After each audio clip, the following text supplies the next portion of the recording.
Won't surrender faith is like a fire that never burns to embers. The voice of the unheard. Love is the answer. I gotta speak it, believe it, that's how I feel inside. I can't sit here quiet. You can take my heart, you can take my breath when you pry it from the cold dead chest. This is how we rise up. Heavy as a hurricane, louder than a freight train. This is how we rise up. Heart is beating faster, feels like thunder. Magic static, call me a fanatic. It's our world, they can never have it. This is how we rise up. It's our resistance, you can't resist us.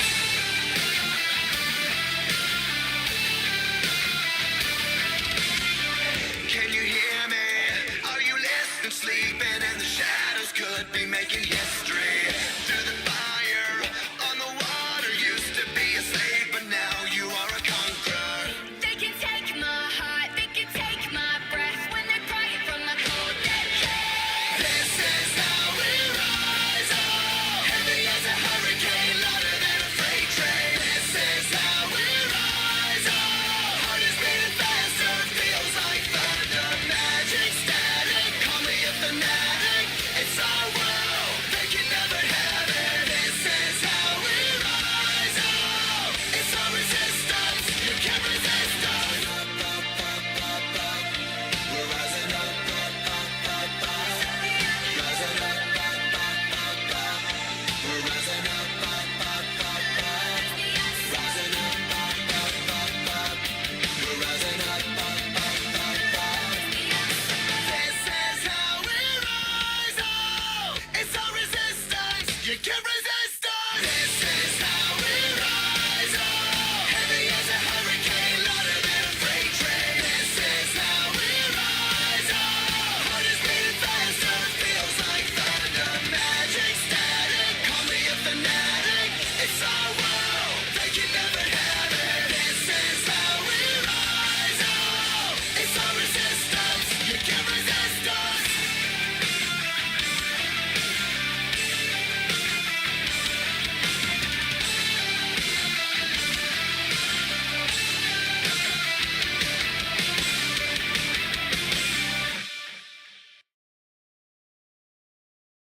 Ladies and gentlemen, and everybody else in between, welcome to Monday Night Voltage. Another pre-recorded edition today, the final one, because I only needed to pre-record 2 of these things, because I will be back from vacation next week. So, next week, y'all will get yourselves the live version of Monday Night Voltage once again, but we're pre-recorded again for this time around, so we got a fun show for you. How is everybody doing in the chat? I can't see it, obviously, because there is no chat on my screen. But we got a fun show for everybody tonight. How's everybody doing? It's time for another show, man. Let's just get that audio going. We got a grand old show for everybody today.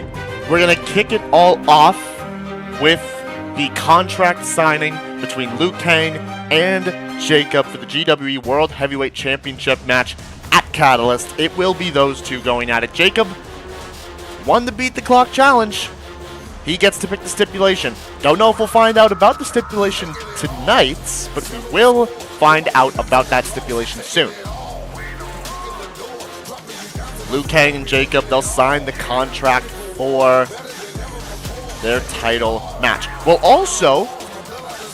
also hear from the Intercontinental Champion, Will Ospreay. He's got some words to say later on tonight. We got some great old action tonight. We got both tag team matchups with everybody involved in the Golden Shot ladder match. Everybody will go at it in an 8-person tag team matchup.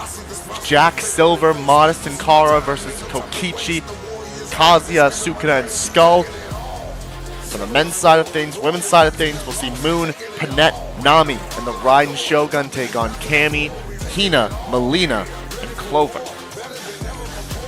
We'll see Control, the tag team champions, Susie and Android 18. They will go up against the team that did not pin them or submit them, but the team that they took the tag team titles from in Pretty Lethal, Yuffie and Yor. After they were unable to get themselves a tag team title shot, we will see what Pretty Lethal can do tonight. And we'll see what Control can do as well as they prepare for puns and roses.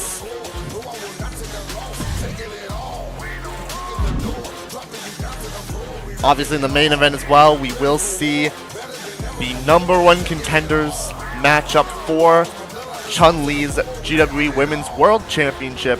It'll be a 10-person gauntlet eliminator. We know that Hatsune Miku, the Rumble winner, and Estelle Bright, the former Rumble winner in Miku, and Estelle Bright will be in that #1 contenders gauntlet eliminator. We don't know of anybody else, so it's going to be interesting to find out who steps up. Plus a whole lot more action throughout the night. So, without further ado, let's get ourselves down to ringside for the contract signing right now.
Wow, a chilling set of exchanges between both Liu Kang and Jacob.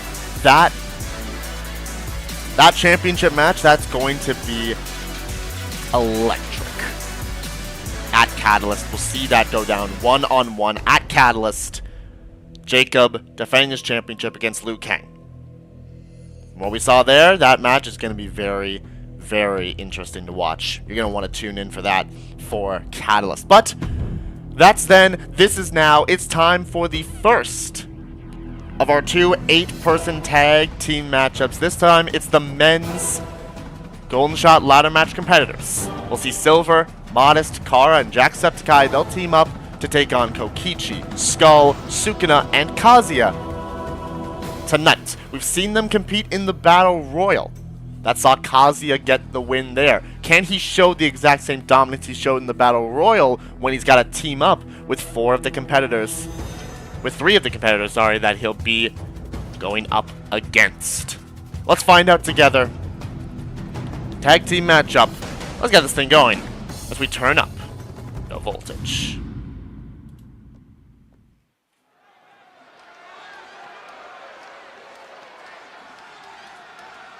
Here we go. And coming out first, it's Silver the Hedgehog. Out of everybody in the Golden Shot ladder match, I call this Hedgehog, can't tell a man, Hedgehog, the underdog. The one with the most to prove. Silver is somebody who could use this to catapult himself right up to that main event status. He hasn't had the chance to do that since debuting here in the GWE. Voltage could be his for the taking if he can get that briefcase. Cash in on that World Heavyweight Championship. Jacob, Liu Kang, you gotta be watching that ladder match in particular, considering any of these 8 competitors could be vying for your championship at any time. Silver, someone who you gotta watch out for. He brings the aerial offense. He brings that high-flying capabilities. Can he use those to scale up that ladder and grab the case? Silver's going to be one to watch out for, especially if you are anywhere near high-risk spots. Here's somebody, though, you don't need to worry about high-risk offense with this man, but you got to worry about that ground game. You got to worry about those hands. It's Modest. Modest, a man who has done so much in the GWE. I believe has the most wins in the GWE in total? Which is kind of insane if that's the case. He's proved himself every single time, and he gets his chance to prove himself again in the ladder match and in this tag match tonight. You can imagine what a briefcase could do for somebody like Modest to cash that in. Could catapult him, like Silver, could catapult him right to that main event scene that we know he is capable of getting to. This is somebody who I've said before, you want to talk about unpredictability. A mysterious way about it. You don't know what Kara's thinking. And you don't know when they might cash in if they do have that case. Kara knows all about this type of situation.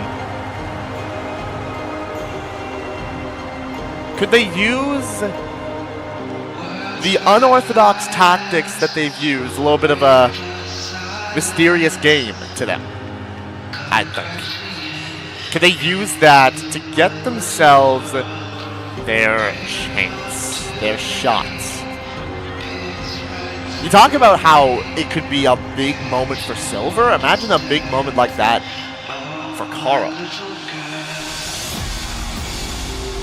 Somebody who's been on and off during competition. We've seen them at their best. We've seen at their worst.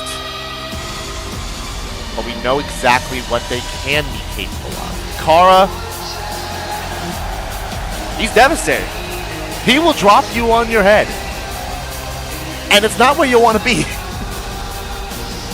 So it all comes down to whether they can really almost isolate Kara in a sense. Make sure that he can't get anywhere near that ladder, because if he can,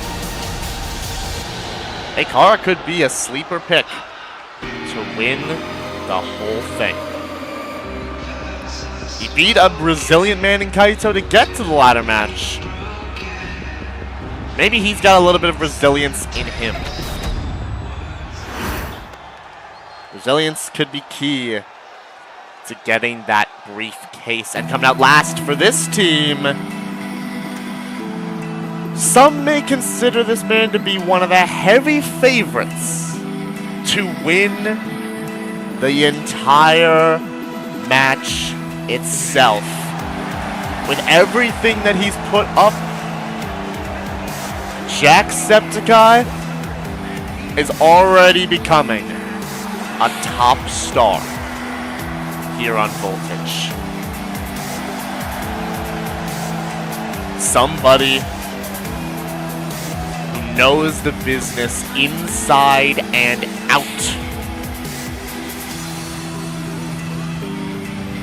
But can he get that big opportunity that he has been looking for ever since he got here? Could he grab that golden shot? Could he scale the ladder, overcome the odds, and get that case? And could we then see, imagine we see a situation that Liu Kang may end up defeating Jacob, winning the World Heavyweight Championship. Could we see a Jacksepticeye Liu Kang showdown? Could we see a Jacksepticeye Jacob showdown? The possibilities, they're endless. But I'm sure Jack is willing to step into the ring with anybody at any time. And if he's got that case, it's a man to watch out for. That's one side. Here comes the other side of this tag team matchup, and if you didn't pencil him in as the favorite to win beforehand, I think after the Battle Royal, you've got to pencil Kazuya Mishima in as the hands-on favorite based on his own performances. He beat Cassius Bright to get into the ladder match, and we saw it in the Battle Royal last week. He dominated. I believe picking up 5 eliminations of the 8 competitors. He ran roughshod over everyone in that Battle Royal. This is a man who you've got to watch out for. This is a man, like I said, who is the heavy favorite to win this entire thing. And if he gets his hands on that briefcase, trouble is brewing for anyone who has that World Heavyweight Championship. Because he is a dangerous man. From a dangerous man now to somebody who I wouldn't call dangerous, but somebody who has been known to be very, very crafty. Kokichi Oma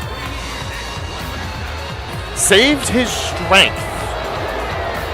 Now, might not be able to do that in this tag team matchup. Kokichi, the leader of Dice. We saw things not go very well for Dice last week as Ryan and Joshua had to team up to take on the Intercontinental Champion Will Ospreay and his last challenger in Saya. It did not go well. Joshua and Ryan disagreed with each other immediately. Ryan wanted to start the thing. Joshua wanted to start the thing. It got to a point where it did not work out well for those two. Joshua pushes Ryan to the ground, leaving him to a 1-on-2 that Ospreay and Saya would beat him in. Kokichi looks to rectify all that, because if he gets that case, if he gets the golden shot, you know how mischievous he could be with something like that. I'm sure people are going to have to avoid that at all costs. If you're somebody who does not like dice, which is a lot of us. This, coming up next though, this is just a dangerous person in general. Dangerous, threatening everything. Ryomen Sukuna beat Gojo to enter the ladder match. And, well, he's been able to go toe-to-toe with Kazuya Mishima on multiple occasions. Now teams up with him tonight. If there's anybody who could stop Kazuya from winning, it is Sukuna. But if he's the one to end up winning, oh boy. I do not want to be in the position of anybody who has that championship.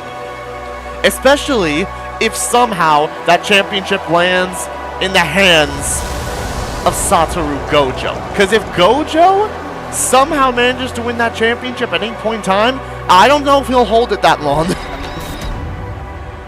And that really concerns me. Sukuna is a threat to that briefcase, a threat to the locker room.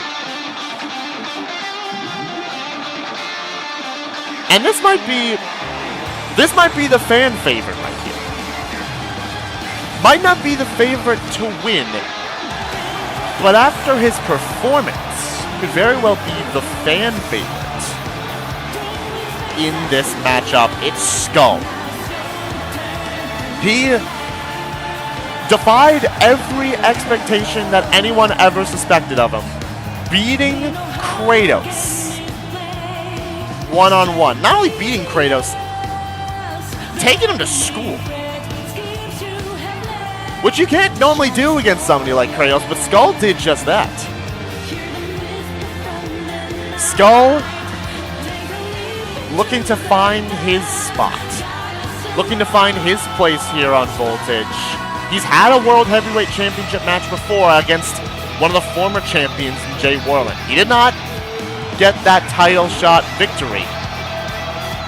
But can he find his way back there? Can he find his way back to getting another championship match? I mean, if there's any way he can do it, it's with the golden shot briefcase.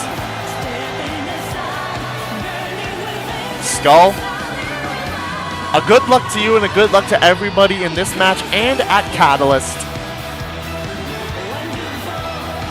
Because, goodness me, is that going to be an absolutely chaotic showing from all 8.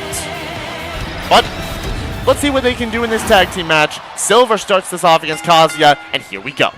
Oh, straight away. Silver, not playing the game straight away, hits a super kick. But Kazuya took that like an absolute champion. Going to work with those combinations. And just immediately tags out into Kokichi, who gets rocked by Silver, and a moonsault right afterwards. That's something you gotta, I said it earlier, you gotta watch out for the high-flying game of Silver. Everybody else here, more of a grounded base. Silver can take to the skies at any point. He's fast, he's nimble, he's agile, and Kokichi's learning that right now, as Silver, instead of actually just taking it to the legs, taking it to the ankles of Kokichi, turns him around. Silver sets him up, backstabber right on the money, and goes to tag in Modest. However, Sukuna has also been tagged in on the other side, but Modest is unfazed. Clothesline right to him into a quick cover. Yeah, that's not going to be able to... Kokichi, why'd you step in the ring? Alright, Kokichi decided to get into his corner the long way as he made his way in the ring to get there. Alright, sure. Modest off the ropes, trying to pick up Sukuna. That's a big man. That's very hard to lift. And a chop right to the throat of Modest, and there's already a 2 count on the boxer. Sukuna. Oh, I'm sorry. He's going up top? Oh, Modest stopping him from doing that. He knew if Sukuna was going to land on him, that would be devastating. Oh, running in. Little monkey flip from Modest. And a moonsault right after. And now Skull stepped in the ring. These guys just step into the ring for some reason. Alright, sure. Sukuna on the shoulders. Picked him up. Look at the power game. Drops Modest. Oh, but catches him. Modest got back up, but got caught with the clothesline.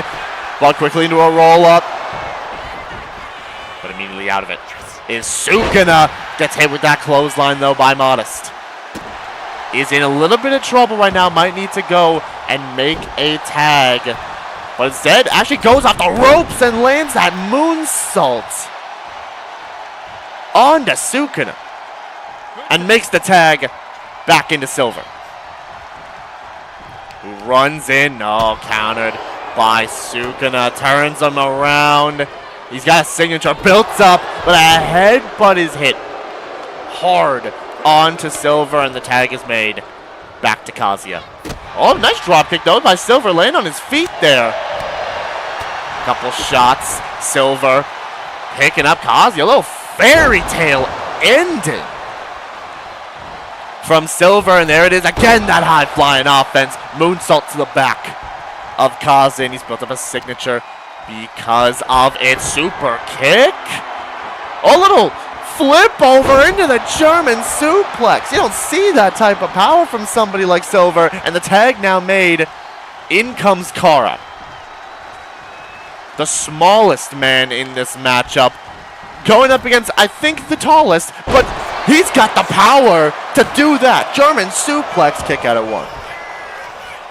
By Mishima. Can't get the tag in. But might be able to now after he just swept the legs of Kara. Going to work. Another set of combos.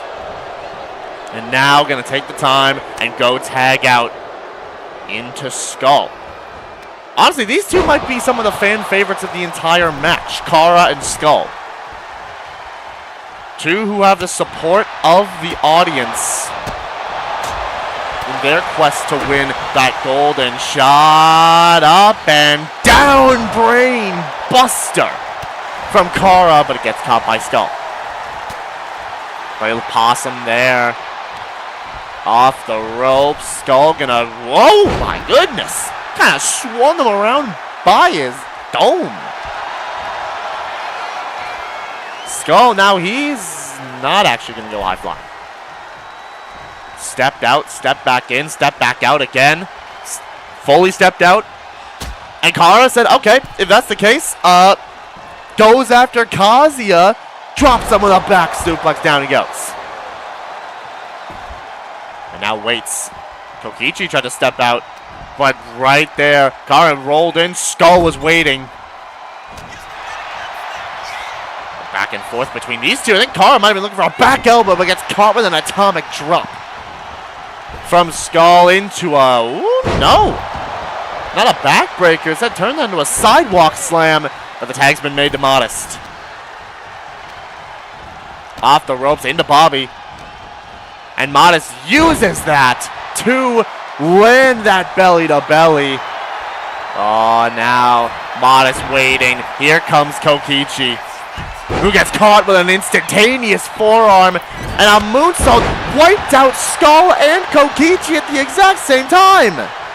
Okay, Modest, I see you. Turns Skull around, but forgets who the legal man is, because Kokichi blindsides him. There's that trickery of the ultimate supreme leader coming into play. We've not seen anything from Jack yet. I think the only one who's not been tagged into this matchup at all. And Kokichi's gone up top here, looking to call Modest up, looking to send Modest down here. Kokichi clotheslines him. and quickly into the cover. And Kara actually comes in. Kara actually comes in to break that one up. Oh, now these two starting to go a little back and forth here. Modest has a finisher built up. Kokichi sent off the ropes and could be looking to use that finisher right now. There's the Modest means. Into the cover, and I think Skull was trying to get into the ring, but a little bit too late. Kokichi still kicked out, and now Modest seeing Skull in the ring, saying, all right, I'll take you down as well. Drops him on his knee, but gets caught. Kokichi, no, countered the power slam. Took him out at the knees. But he gets back up, underneath, over top, running through, misses the elbow. Modest uses that, runs in and lands a little bit of a flying forearm, and Silver's tagged back in. Once again, still nothing seen from Jack. I think Silver, seeing that Skull's up in positioning, hits him with the Chrono Driver.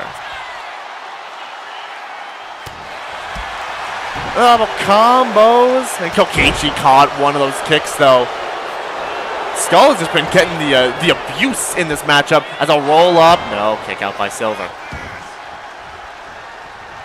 And Skull gonna take the opportunity, and now he gets out of the ring. Kokichi now going to work on Silver, kick to the back. He's got a finisher as well. And so does Silver actually. Both of them have finishers. Gets caught with a clothesline. Kokichi maybe trying to use the smarts, the tactical mind that he has to take any advantage he can. Maybe show why he deserves to be in that matchup, deserves to get the recognition that he so wants and desires. And Silver stepping in, stepping out, but gets him there, kind of confused Kokichi and caught him with the telekinetic breaker. And in comes Sukuna to break it up. Kokichi kind of getting the brunt of the attack here for this team, but he got him right there. Supreme intelligence, and Modest actually comes in to break that one up. That victory roll into the super kick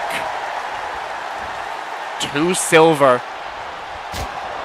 Bought Kokichi just a little bit of time. Silver trying to swing at him, but gets caught with an atomic drop.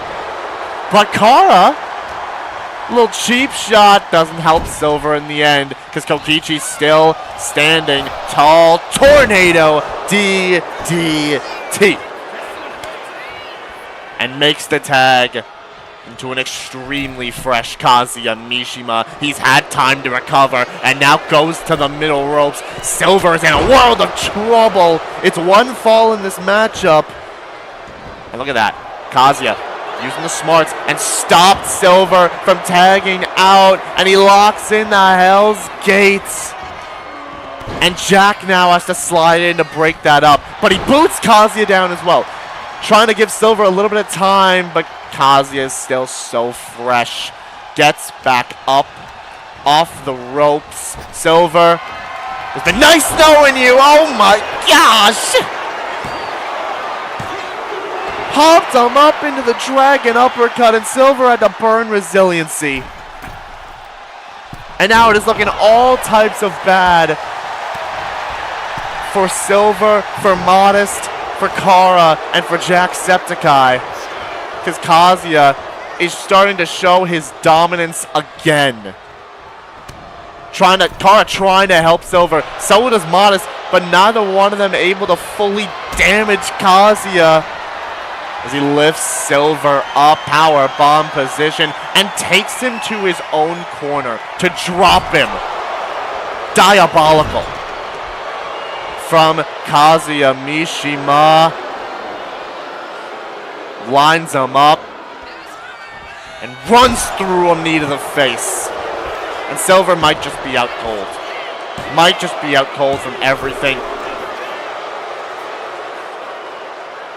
Put his foot on the ropes. He put his foot on the ropes and Bobby saw it. Called the rope break. Silver's got a little bit more life.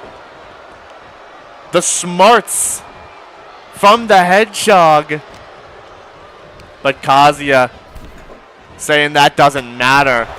I'm still gonna terrorize everyone in this match. But Silver back up. Oh, but he takes Kara down. Takes Kara down, and Kazuya's going to work. Picking Silver up, drops him down. Oh! And then just punched him while he was down. But I don't think he realized the freshest man has entered the fray. Jacksepticeye's legal. Reverse the signature, though. Signature reversed by Kazuya. He saw him there. And now he's got a signature and a finisher and caught him with that spinning kick. Jack ducked the first one, didn't duck the second. And now piecing him up, a little 10-hit combo. And then the, oh my gosh, electric wind god fist. And Silver comes in to break that one up, and just like that, Jack went from the freshest man in the match to in severe danger. Because Skull's now been tagged in. And Jack could be down early, Russian leg sweep. He's got to make a tag now as well. Tried the boot, countered, knee to the face from Jack. Got just a little bit of time for himself. Looking to use that to his advantage. Oh! Dropped him gut first onto the knees. Swept the leg. Avoid the clothesline. Off the ropes. Punch right to the gut of Skull. And Jack gonna stay on the offense. Forearm to the face. He's still staying on the offense. Jack taking no prisoners. Hurricane Rana to Skull, and now tags out into Kara. And now Skull getting caught for the final burial. But he popped right back up. He popped up into this. Last rites. Last rites to Skull. Kokichi came in, but didn't come in enough time. Skull burns resiliency. And now the tag is made to Modest. Rage is up. And Skull could be on the receiving end of a big move if he's not going to be able to get out of this. Swept him down again. That same move that he did to Kara. Up on the shoulders. And a running power slam. Skull's got a little bit of power in his own game as well. But the tag is made into Kazuya Mishima. And he ducked the running forearm from Modest. And he didn't duck that. Electric wind god fist. Kara breaks it up, but also hits Bobby on accident. Broke up the pin, but the ref is down. And Kazuya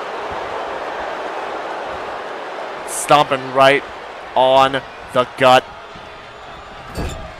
Put him in the corner. Modest stopping the tag, but Skull saw the chance. Modest still going strong. Up on the shoulders. Samoan drop.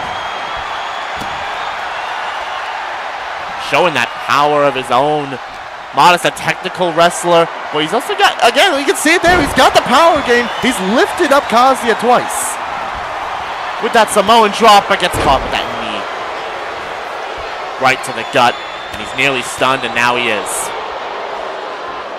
And dropped with a choke slam. Courtesy of Kazuya Mishima. And now trying to get to his corner, and I think he's going to let him. And he does. He lets Silver get tagged in. Maybe knowing that he can take him on himself. Silver, I think Kara trying to reach out for the tag as well. Does get the tag. Now these two battling over top of the prone body of Silver. Kazuya, no, reversal of the Irish whip. Sent to the apron. Countered. As Kara. No, he tried to lift him up. But Kazuya able to reverse that. That 5'4" man.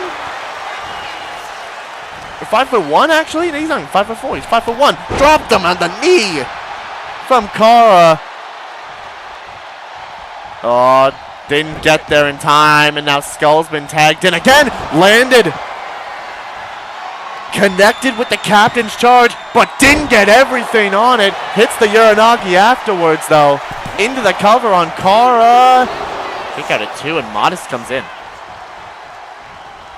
Kick out at 2, and Modest comes in.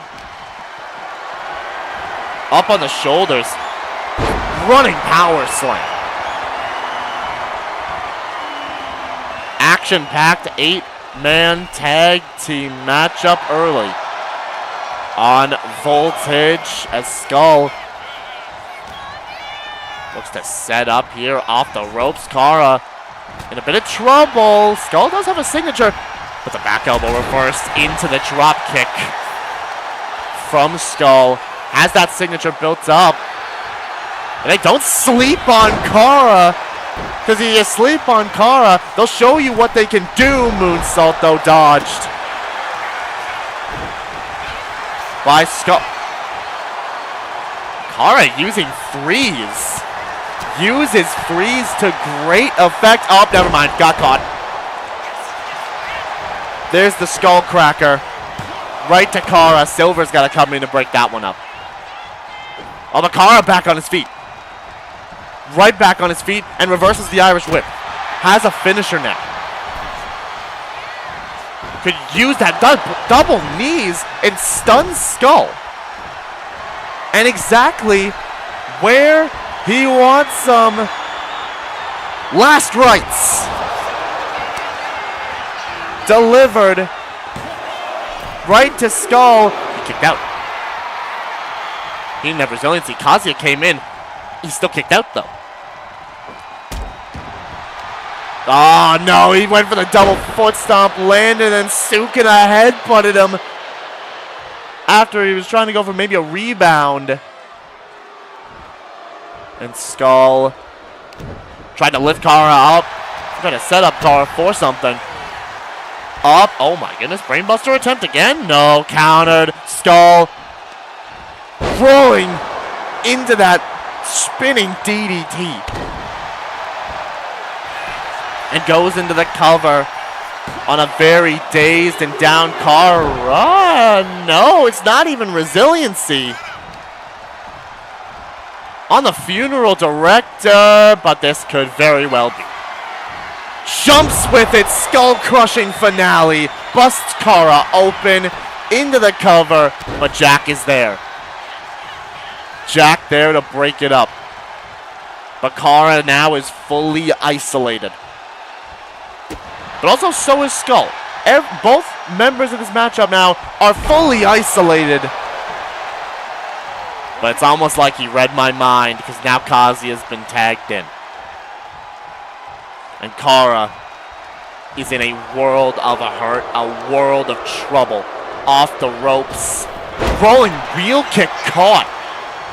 Moved out of the way of it and into a Dragon Sleeper.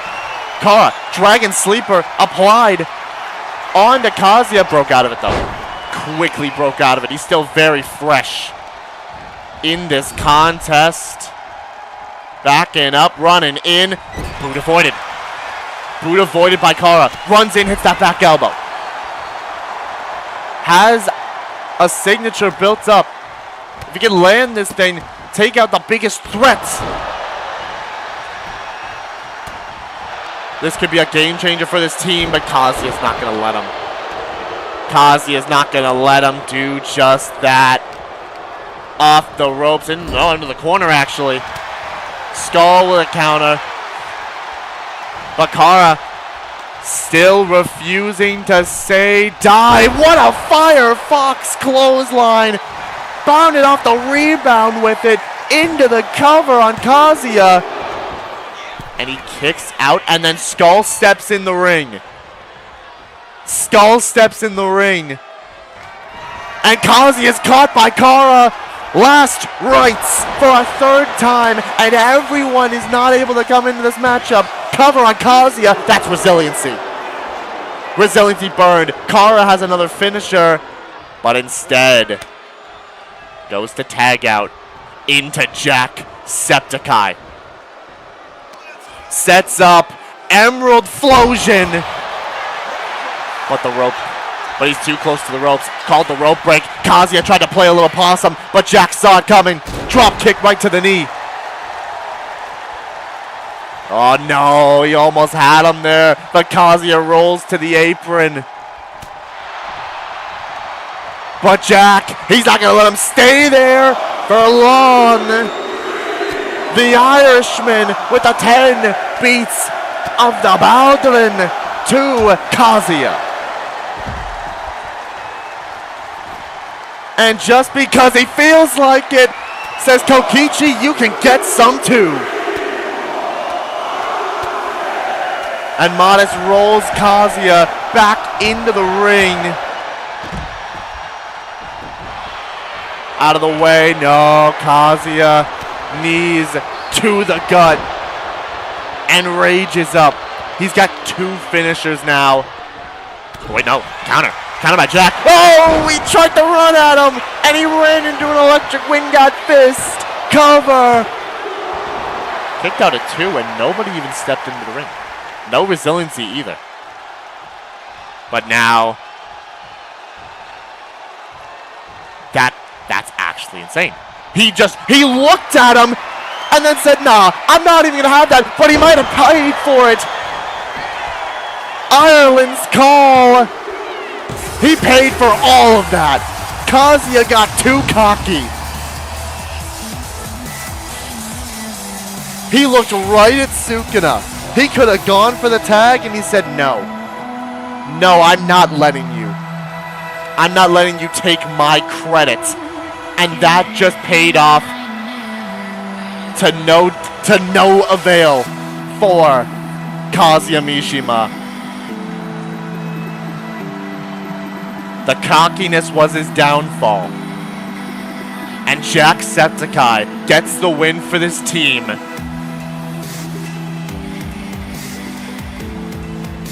Honestly though, if you think about it, if there's like an MVP of the matchup, so to speak, it's Kara. Kara showed out in this matchup. He proved why he's in that ladder match for a reason. And there it was.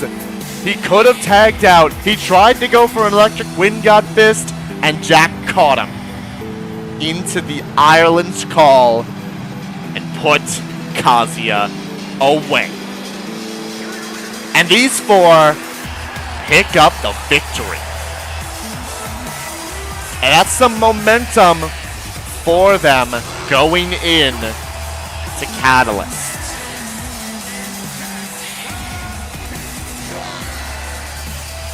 The last little bit of momentum that they need as well. Congratulations to Jack, to Kara, to Silver, and to Modest on the victory. Let's move on. What a matchup between those 8 competitors. It's going to be a great showing from everyone at Catalyst. But now we move on to one-on-one action. And after what we saw,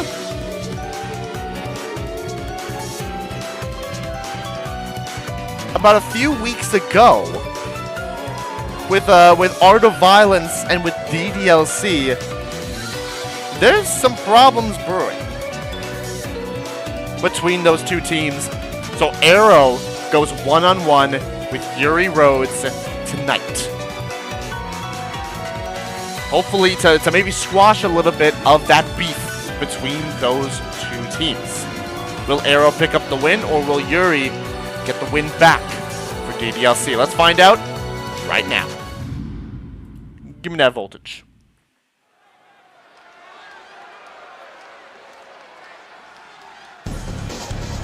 Here we go.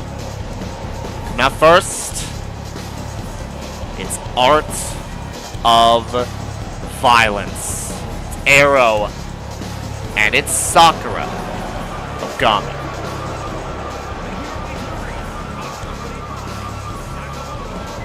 We saw these 2 compete against DDLC last week. It looked like they were just in a world of trouble at the start of the matchup. DDLC was running their show. but they turned everything around, busted Yuri open with a bloody canvas. And because of that, they were able to isolate Yuri from Natsuki and pick up the win. Tonight, Arrow looks to beat Yuri again. Can they do that? Or Yuri Rhodes triumph? I still don't know where Arrow got that crown from. They've just had it this whole time. I don't know why. Kind of concerns me that they do. I don't know where they did they steal it from somewhere? I don't know. But that's not my concern. It's right now. Here comes DDLC. The Literature Club girls are here. It's Yuri and it's Natsuki.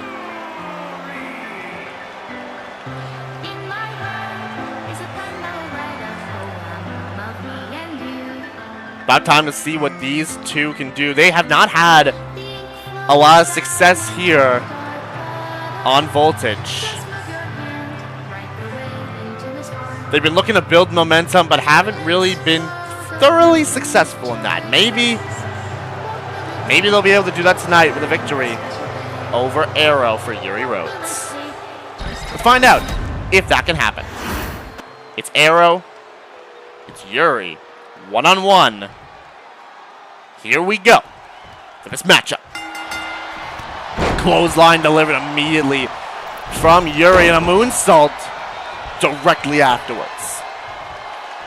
This is the type of offense that they saw early doors against Art of Violence. This is exactly what happened.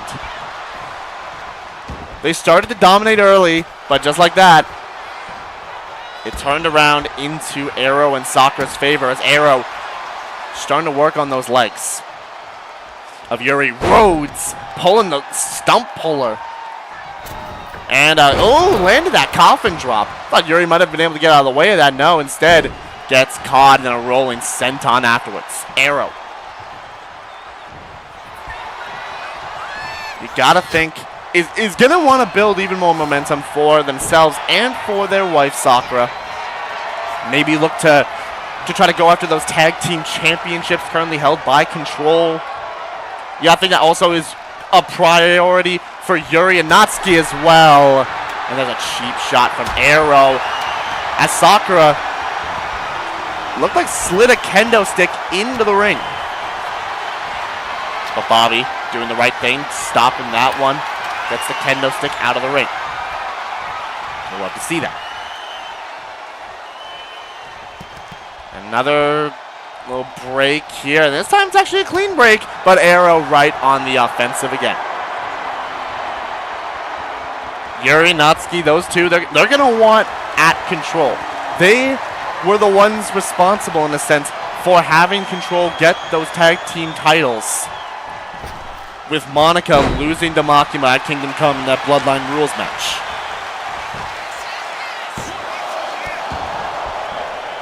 They tried to help her, but it wasn't enough.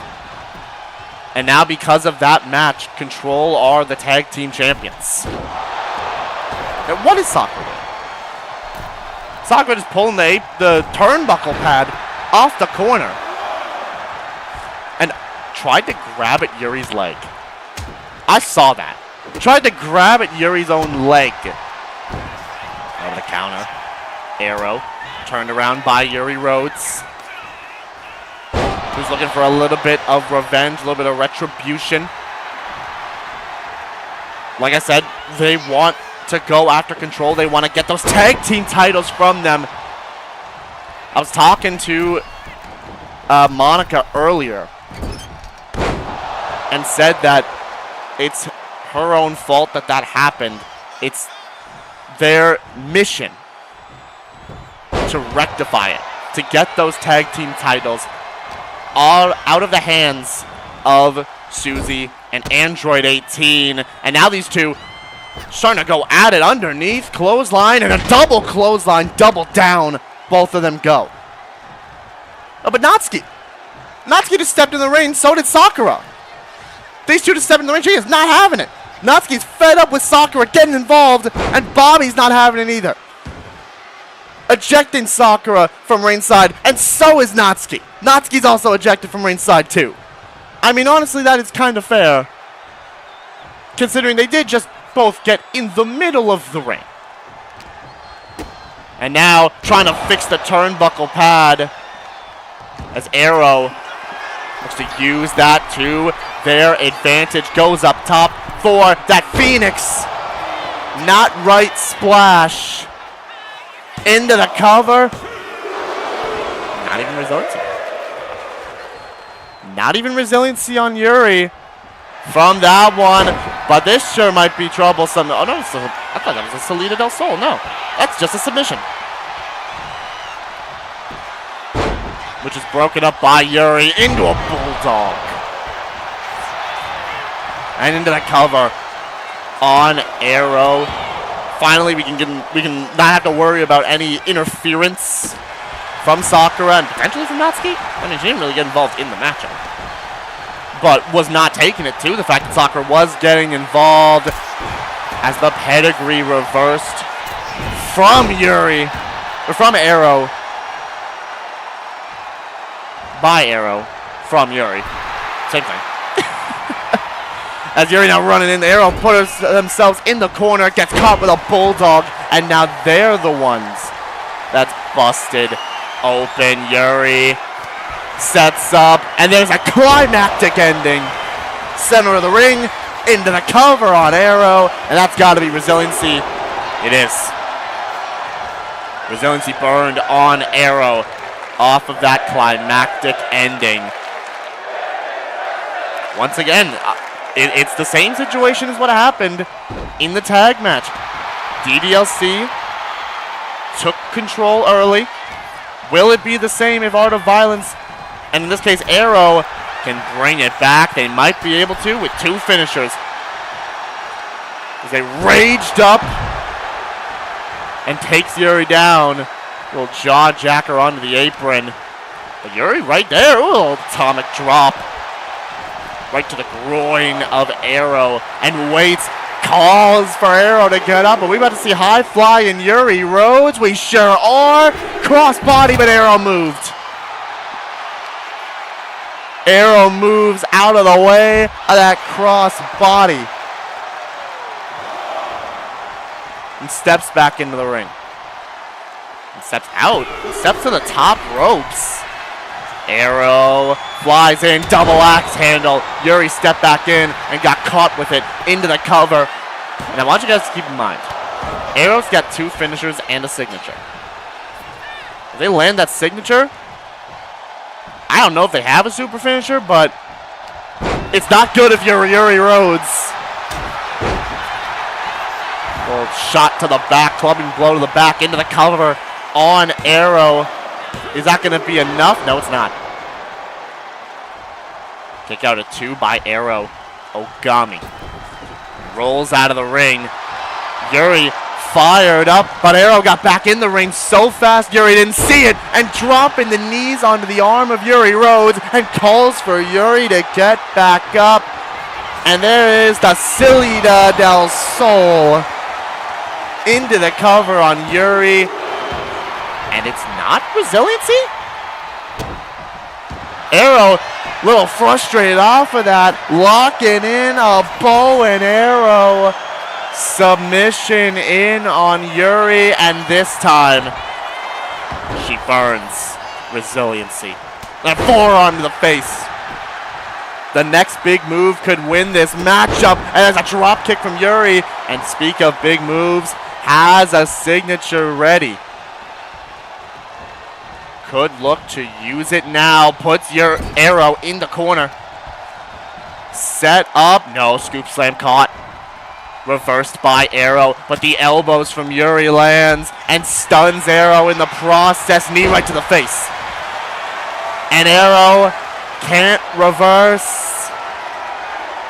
Stunned and down. Climactic ending. And it's a climactic ending on this matchup because Yuri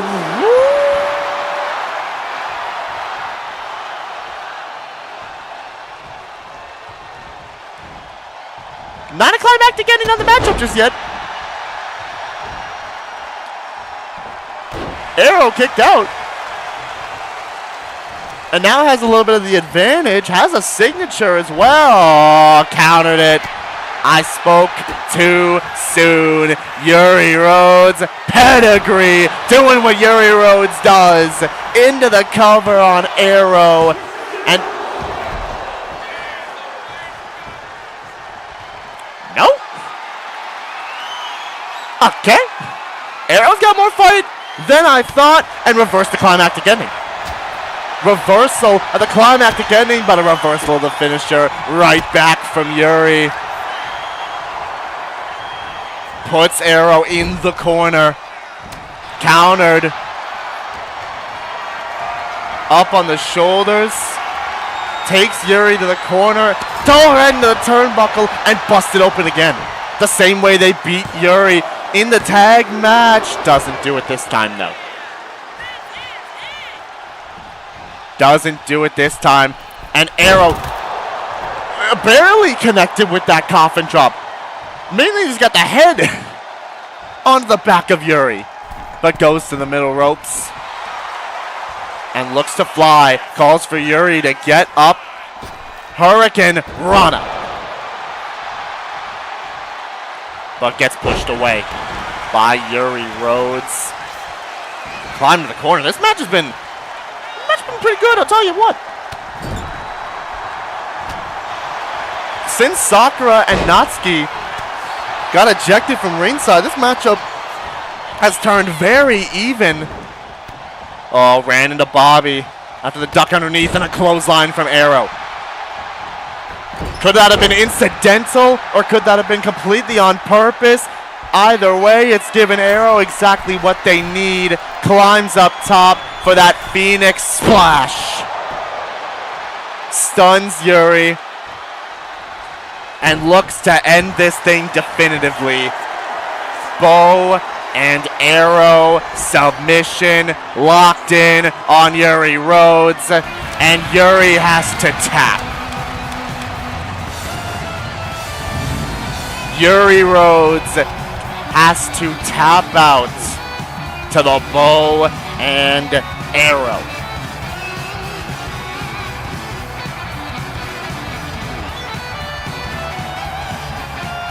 Arrow, once again, picks up another victory over the DDLC crew.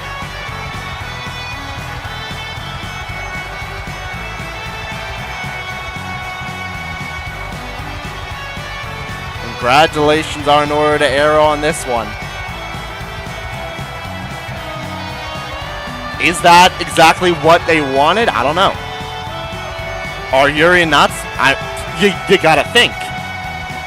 With what happened with Sakura and Natsuki in that matchup, you gotta think that those two are gonna want to go one-on-one. As that climactic ending hit for a second time, Yuri almost thought she had Arrow with that one. And then almost thought Arrow was down for the count from this pedigree. But not to be on either. Arrow would kick out of that pedigree.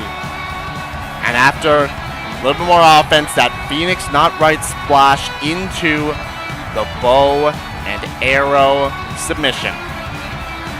Yuri will be forced to tap out. Right here. Locked it in. Yuri nowhere near the ropes, had no choice. And it's Arrow who picks up the victory.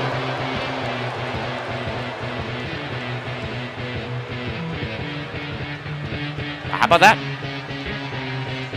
Good work, I would say, from Arrow Ogami. Getting right back to where they want to be. Let's move on.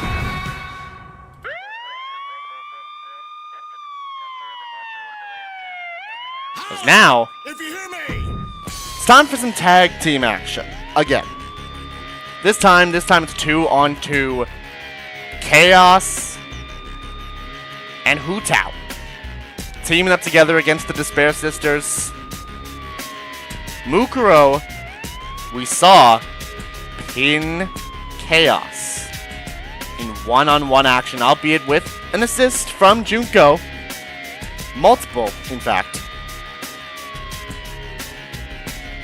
It begs the question still, does that mean that Mukuro is the one to challenge Chaos for the championship? Chaos seems to think that's the case, and not Junko. We'll have to see if it stays that way. It's really gonna have to, it's gonna come down to Mukuro.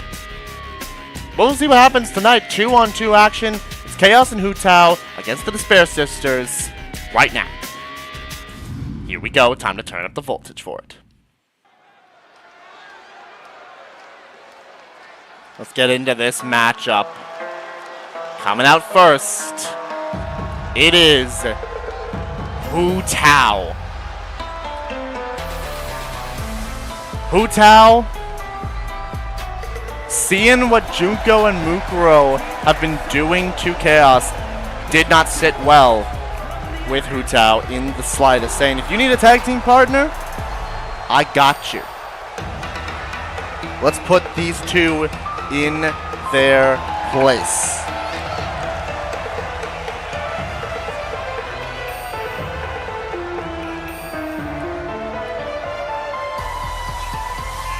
Hu Tao looking to step up, and hey, this is helpful for Chaos, but it could also be beneficial to Hu Tao. Because if Hu Tao can get this win over the Despair Sisters, hey, Chaos might see that and be like, you know what, if I retain that championship, maybe Hu Tao is right up there for somebody Chaos might want to take on for the championship. Or hey, if it does come down to it and Mukuro does get the title, or if Junko does and Hu Tao wins here, that puts her right in line for a title shot. We'll see if either one of those things come to pass, as Hu Tao now waits for her partner and the champion, Chaos. It was a rough goal 2 weeks ago from Chaos, as Junko, with all of the assists, made sure that Chaos would fall to Mukuro Kusaba. Which does beg the question now. Junko wasn't the one to face Chaos. It was Mukuro, and Mukuro beat Chaos. Despite the fact that Junko's been the one who's been trying to get at the champion and the championship, does that mean now that Mukuro could have the title shot instead? Chaos seems to think so. This is a big situation for Chaos, a big must-win for this team against the Despair Sisters to make their point. Speaking of the Despair Sisters, here they come. It's Junko and Oshima, and it's Mukuro Kusaba, and they've arrived. Competing in a tag team match, I think for the first time since Kingdom Come, where they ended up winning that fatal four-way tag team showcase match.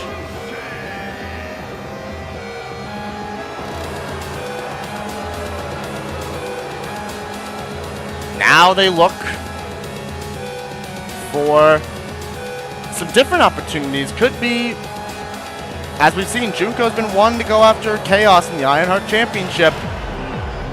But is that going to be her choice anymore? Considering Mukuro, as we said, pinned the champion.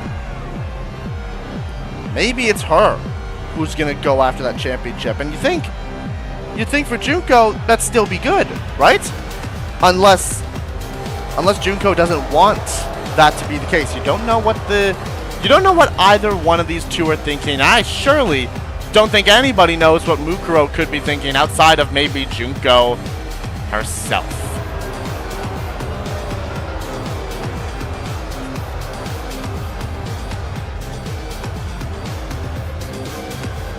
see if that comes to pass tonight. As these two now take on Chaos and Hu Tao, who's been on a bit of a roll since she got here. Can they bring that momentum to a halt? Let's find out. It's Hu Tao and it's Mukuro starting this thing off. Let's get this thing going. As Hu Tao rushing straight in, taking no prisoners right away, shoulder tackle. Down goes Mukuro, and there's those combos from Hu Tao. All the pressure right away, and immediately says, this is your fight, Chaos. Get in there and get your revenge. But Mukuro right at the knees. I think Chaos might have been looking to go off the top, off that corner ropes with that patented dropkick, but Mukuro said, nah, not today. Chopping at the legs, the Chaos. Looking to get a little payback from 2 weeks ago, when Mukuro was the one to pin Chaos, and now we get it. Junko's been tagged in, and now wants to be the time to fight Chaos. Not one-on-one, but on a 2-on-2 matchup where she can easily get out if the trouble awaits. And Chaos making a smart move, tags out to Hu Tao. Off the ropes, rolling inside, walk, slam. With a little spin on it as well from Hu Tao. And the Despair Sisters in a bit of trouble early as a splash to the back lands from Hu Tao. The Pyro Vision Holder. Somebody who can talk to spirits might, I think it's able to talk to spirits, I'm pretty sure. Oh, tag made to Chaos and tag made to Mukuro. We're back to here again. Chaos right back up. Mukuro, quick roll up. As Chaos got back up, no, kick out immediately. Mukuro, you gotta think, if Mukuro pins Chaos for a second time, you gotta really think about what Mukuro's psyche could be. What could Mukuro be thinking if you pin Chaos not just the first time, but this time a second time in a tag team match? Might make her decision a whole lot easier. Maybe then she'll want to go after the championship herself after pinning the champion again. But right now, it's all about this tag team matchup, and Junko's been tagged in. Back suplex, and Junko's up top with a leg drop. Elevated leg drop from the Despair Sisters. And Junko, no, double accidental missed. Chaos hits the back elbow, though. Caught every bit of that back elbow. Oh, tag made. Here comes Hu Tao back into the fight. Double team offense, but Junko pushes her away. There's that craftiness of Junko, that little bit of agility as well. But you gotta be weary of Hu Tao, of that last will, because they can come out of nowhere at any time from basically anywhere. And Hu Tao, look at that Hurricane Rana, ground and pound afterwards. Down goes Enoshima. And the tag back into Chaos. One to get her own pound of flesh in on Junko, the woman who fireballed Chaos in an open, bloody wound.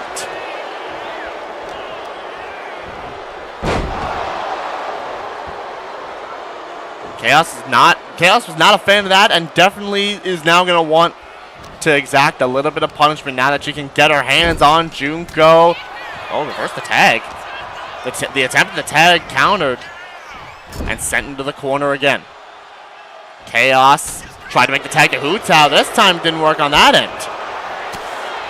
Couple kicks, combinations, double arm block into a toss. Down goes Junko. No, doesn't go to make the tag. I thought she was going to go make the tag into Hu Tao. Instead, goes up top and flies in. Did she just graze Junko and she took it? Did she just take the drop kick? Like, dang. Junko now looking to do the same. Now goes up top herself. Moonsault, but Chaos got up and out of the way. Baited Junko in, and she paid for it. Steps back into the ring. And here we go, little classic Chaos offense, lands that drop kick. But Junko back up, dodge the clothesline, back elbow lands. The Irish whip reversed. Junko puts Chaos into her own corner and tags out to Mukuro, who has full vitality and a signature. But not for long though, because Chaos now takes Ikusaba down and tags out to Hutao. Sets up, oh, and an X-Factor. Running X-Factor-like maneuver from Hutao. Up on the shoulders, countered by Mukuro. Oh, counter there. And oh, there's that power bomb into the back breaker. Soldier's weapon to Hutao. Kicks out at 2 though. Kick out at 2 by Hutao. Using the ropes to get back up. Into the corner. Chaos tried to get a cheap shot in. Drop kick, but Hutao still standing. Off the ropes. Tried to grab, no. Mukuro just a step quicker. Off the ropes. Back elbow of her own. Kicks from Ikusaba. Grabs the arm of Hutao, and there's the power. There's the power of the Ultimate Soldier. Basically, by one arm, lifted Hutao. Turned around, and now Hutao set up. Creed of the Soldier. Dropped head first into the cover, and brings Chaos in to break it up. And Hutao is in trouble in this matchup as the tag made to Junko. Set up here now, sets up for a super kick. Mukuro held her in place. Oh, tried to make a tag, but instead countered by Hutao. But a counter again by Junko. Looks to fly in, moonsault lands, gets every ounce of it, and rolls to the outside, does Hutao. Steps back down. Junko staring at the champion. Talking a bit of trash. And then a punch right to the face of Chaos. Oh, countered the punch. Counter there. Hutao slides into the ring. Oh, caught Junko as well. Turns it around into that spinning tombstone pile driver. And goes to the middle ropes. Calls for Junko to get up. And might be in trouble. Cross body. No, caught by Junko. Into a slam. And has a finisher because of it. And Chaos still isn't able to get into the ring. This could be dire straits for Hutao. No, reverse the tag finisher. Reverse the tag team finisher. An old jaw jacker from Hutao, and now makes the tag into Chaos. Going back after Junko. Kick to the side of the head. That might have knocked Junko clean out. Cover. No, kick out at 2, and Mukuro didn't even step in. Trusted her sister to kick out. But might be in trouble now. No, caught the kick this time. Off the ropes onto the apron. But a counter by Chaos. Counter by Chaos. Junko's in trouble. German suplex from Chaos and stomps on the arm directly.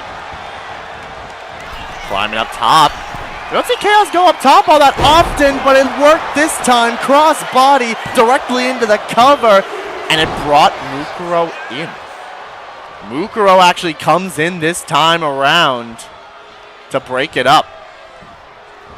And now, Chaos, no, countered the forearm. Junko out of the way. Chaos, Bulldog. Delivered. And goes in the corner. No, Mukuro there with the cheap shot. Kick, no, countered by Junko. Dropped into a power slam. And sees the opportunity. Knows she's got to get out of there. Tags out to Mukuro.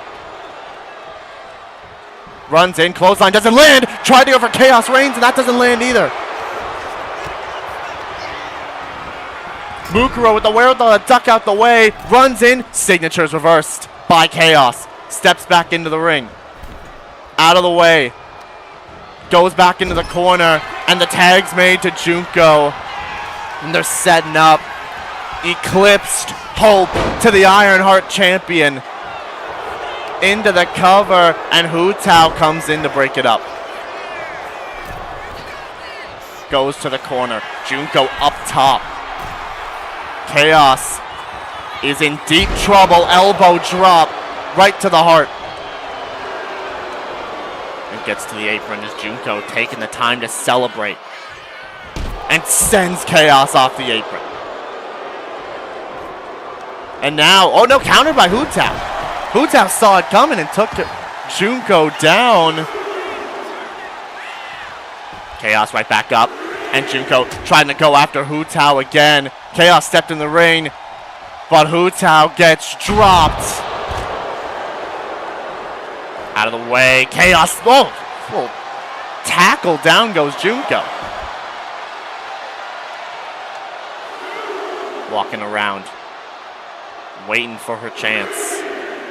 As Junko gets back up, whiffs a punch, but just tosses Chaos away. Count of 5.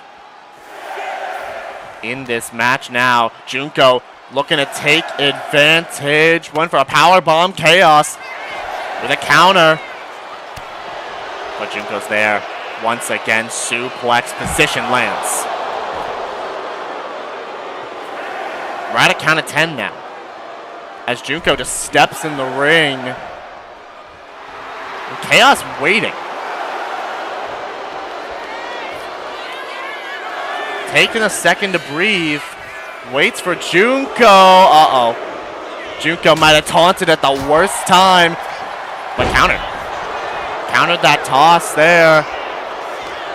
And oh, Chaos is in trouble. Junko built up a finisher. Tag made to Mukuro. Set up for a second Eclipsed Hope to the champion. Into the cover on Chaos. And that's resiliency from the Ironheart champion. Hu Tao having to watch all this happen. Send to the corner. No, countered. Countered by Chaos. Sets up knees to the face though. Chaos trying to fight back. Chaos trying to fight back in this one, and that's how you can fight back. Chaos Reigns connects into the cover, and Junko comes in. Junko comes in to break it up. Did not even break it up. Mukuro's still kicked out, but Junko stepped into the ring. Oh, Mukuro kicked up, but Chaos got to Hu Tao beforehand. Tag made to the Pyro Vision holder, and Mukuro's in trouble. Last will had that stored up, ready to go. Cover on Mukuro by Hu Tao. Doesn't have resiliency, and that'll do it. That's gonna do it. Hu Tao and Chaos get the win. A last will to Mukuro. Didn't have resiliency. And it's a win for the champion and for Hu Tao.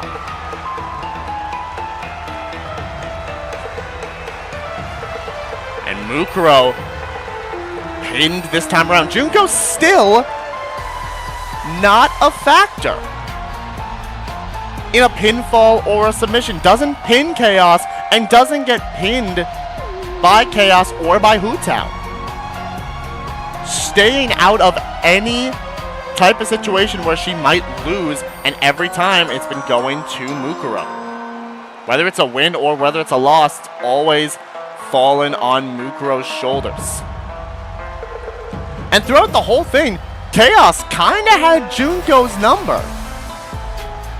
Forced Mukuro to come in off the crossbody, and it's only when Mukuro got tagged in did Chaos have difficulty. But it was a last will from Hu Tao. You might say Mukuro has Chaos's number, Chaos has Junko's number, but Hu Tao's got Mukuro's number. It's a win for these two. Hu Tao and Chaos pick up the victory over the Despair Sisters.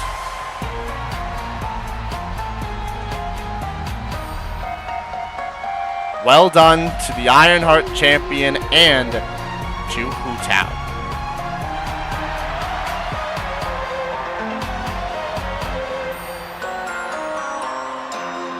Big win from these two. And now that begs the question, what is Mukuro thinking? What is Junko thinking? What is going to happen with these two? We'll find out soon, but right now, we move on. And now it's time for some one-on-one action. Dusk set to go one-on-one with Sayori. Hold up, I'm getting a... Sorry, y'all, I'm getting a call real quick. Yo. She got into the ring? Oh, okay. Alright, I mean, fair, it makes sense. Let's see what she's got to say. Alright, I'll call you back. Alright, Maki got into the ring, apparently. Hold on. Oh my gosh. She wants to fight Dom at Catalyst? I mean, hey. Do just that. Do just that. Kick his butt, Maki. Oh, there he is. Oh, there he is. There's this dweeb.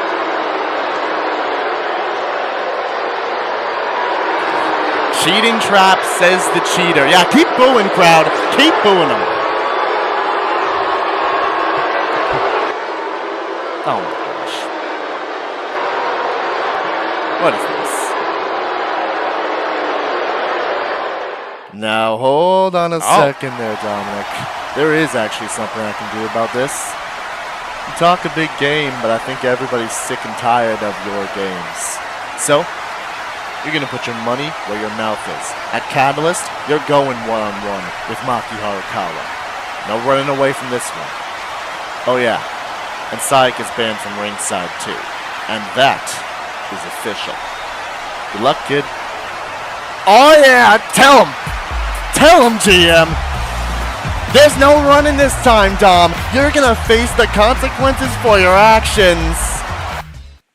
Just like that. Maki, Dominic Mysterio, it's official for Catalyst.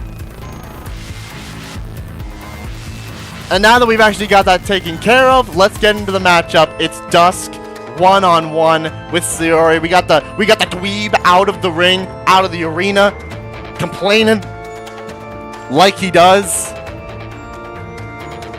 Hey, get him. Maki, I'm not one to play favorites, but get him. Get him a Catalyst. But let's get into the matchup. Dusk, one-on-one with Sayori right now.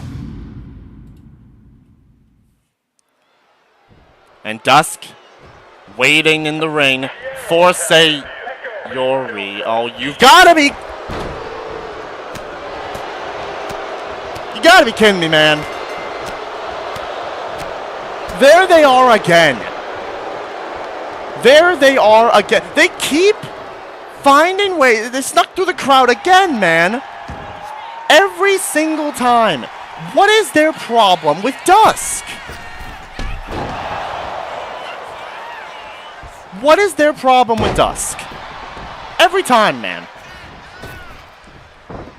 Like, I don't think a lot of people like Dusk right now anyways, considering the whole control mess.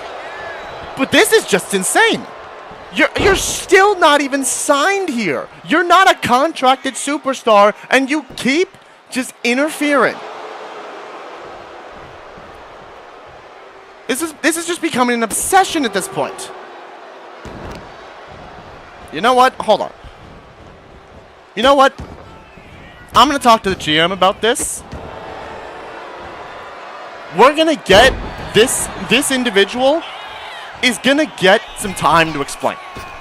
Because I'm quite sick and tired of them just rushing in, attacking people, specifically Dusk, and then leaving. So this time they're gonna stay. They're gonna stay, and they're gonna explain why they're doing this. Because I think we all need to know. I think we all deserve to know why they're doing this. This is getting insane. Sorry, my bad. This is getting insane at this point. It's becoming unsafe because, again, this is attacking a contracted wrestler for somebody who's not. I don't know if they're just a fan and if they keep getting into the building or something. I don't know what's going on here. But all I know is that this has got to be situated. This has got to be solved. And right now, Dusk trying to go up to the ankles of this masked assailant. But right out of it early. And a drop kick doesn't land. These two are just brawling. And honestly, I'm going to let them brawl. Dusk's gone up top and gets the better. There's that pulse of the meteor. And finally, it seems like, again, I don't know what to say about all this because I don't like Dusk either, considering the whole control nonsense, but they're getting the better of them. There's a senton hit. Dusk going to work. Drop down, turned around, hits the drop kick. Oh, but they're out of the way again. They keep sliding their way out of the way, but Dusk with another counter. And I guess now, I don't know where Sayori is, but this match isn't going to happen. Considering all this, drop kick lands again. Rolling out there, sweeping at the leg. Yeah, the Sayori match isn't happening anymore.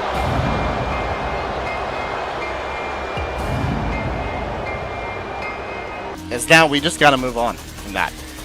I don't know what on earth that was, but Dusk apparently got the better this time around. We're still gonna find out why they're doing this, why they keep on jumping Dusk. I don't even know, man. I don't even know at this point. But next up, it's time for some tag team action. The Young Bucks. I don't know who they're taking on, but apparently Ilya Dragunov has got some people for the Young Bucks to face in tag team action.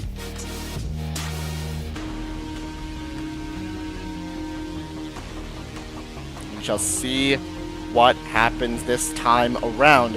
After the Bucks went 2-on-1 with Ilya and beat him because of the attack from Kenny on Ilya. On Terry, sorry. That obviously had gotten resolved through Kenny against Terry 1-on-1, with Kenny picking up the victory there. But now the Bucks, they might, I don't know, they might be answering for their actions themselves. Let's find out who they're taking on right now.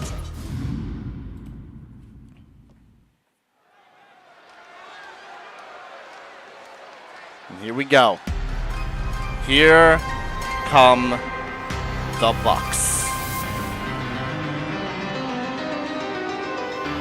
Here come the Young Bucks, who have just been getting so much involvement with Ilya Dragunov because Kenny Omega has been. He brought the Young Bucks here to help him with the Ilya Dragunov problem that he seems to have.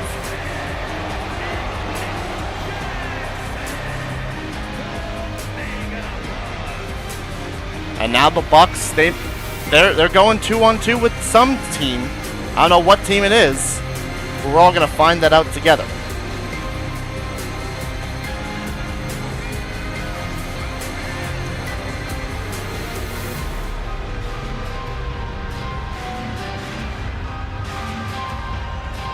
Well, let's see what's gonna happen. The Bucks, they've been arrogant, they've been cocky throughout the entire time they've been here.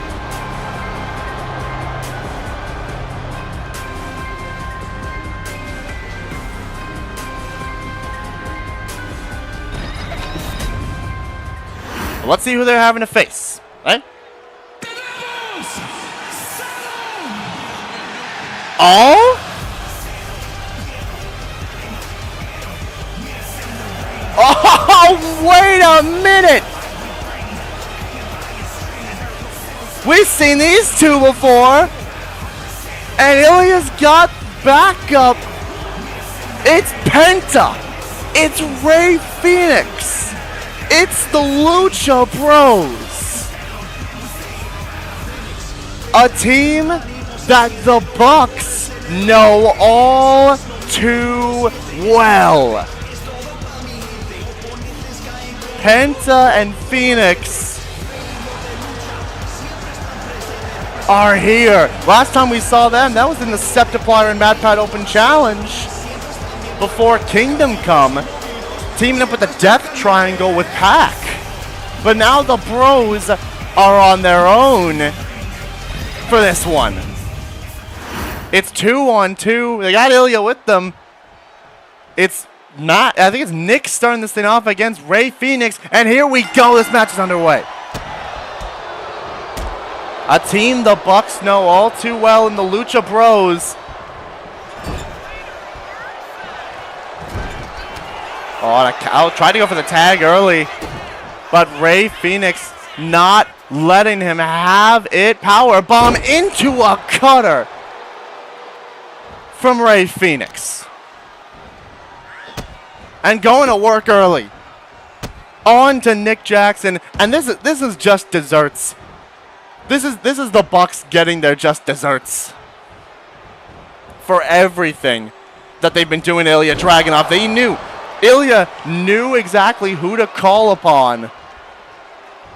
A team with history with the Bucks. One of the greatest tag teams of the modern era in the Lucha Bros. Oh, counter by Rey Fenix. Flips him and hits him with a knee. The leg drop avoided by Nick Jackson, and now he's having to stay on the offense. He was on the back foot earlier, now having to work here, but Phoenix another counter, trying to make that tag, and they just can't. And the tag made to Penta. Double team from the Lucha Bros, and he's gonna send Penta flying in. Flying in, taking down Nick Jackson. Oh, a couple knee shots, and there's a reverse DDT. Into the cover. Kick out. Kick out by Penta. Oh, and another counter. They're just going to work on Nick Jackson. Early on in this matchup, Matt's had no time to get himself in this thing, and Penta kicked to the side of the head. Sweeps him down, running in. Classic Penta. That drop kick in the corner. And a super kick. Up and down as well. Leg drop to the back. Stops the tag from being made. Oh, Penta. Trying to, no, Irish whip reversed by Nick. Looking to get some revenge here on Penta. The Bucks have been in a world of trouble to start this matchup. They've been on the back foot this whole time, specifically Nick. But now, tossing into a knee. And needs to desperately make the tag, but Penta stopping him at every turn. Oh, and he takes the glove off. Takes off the glove.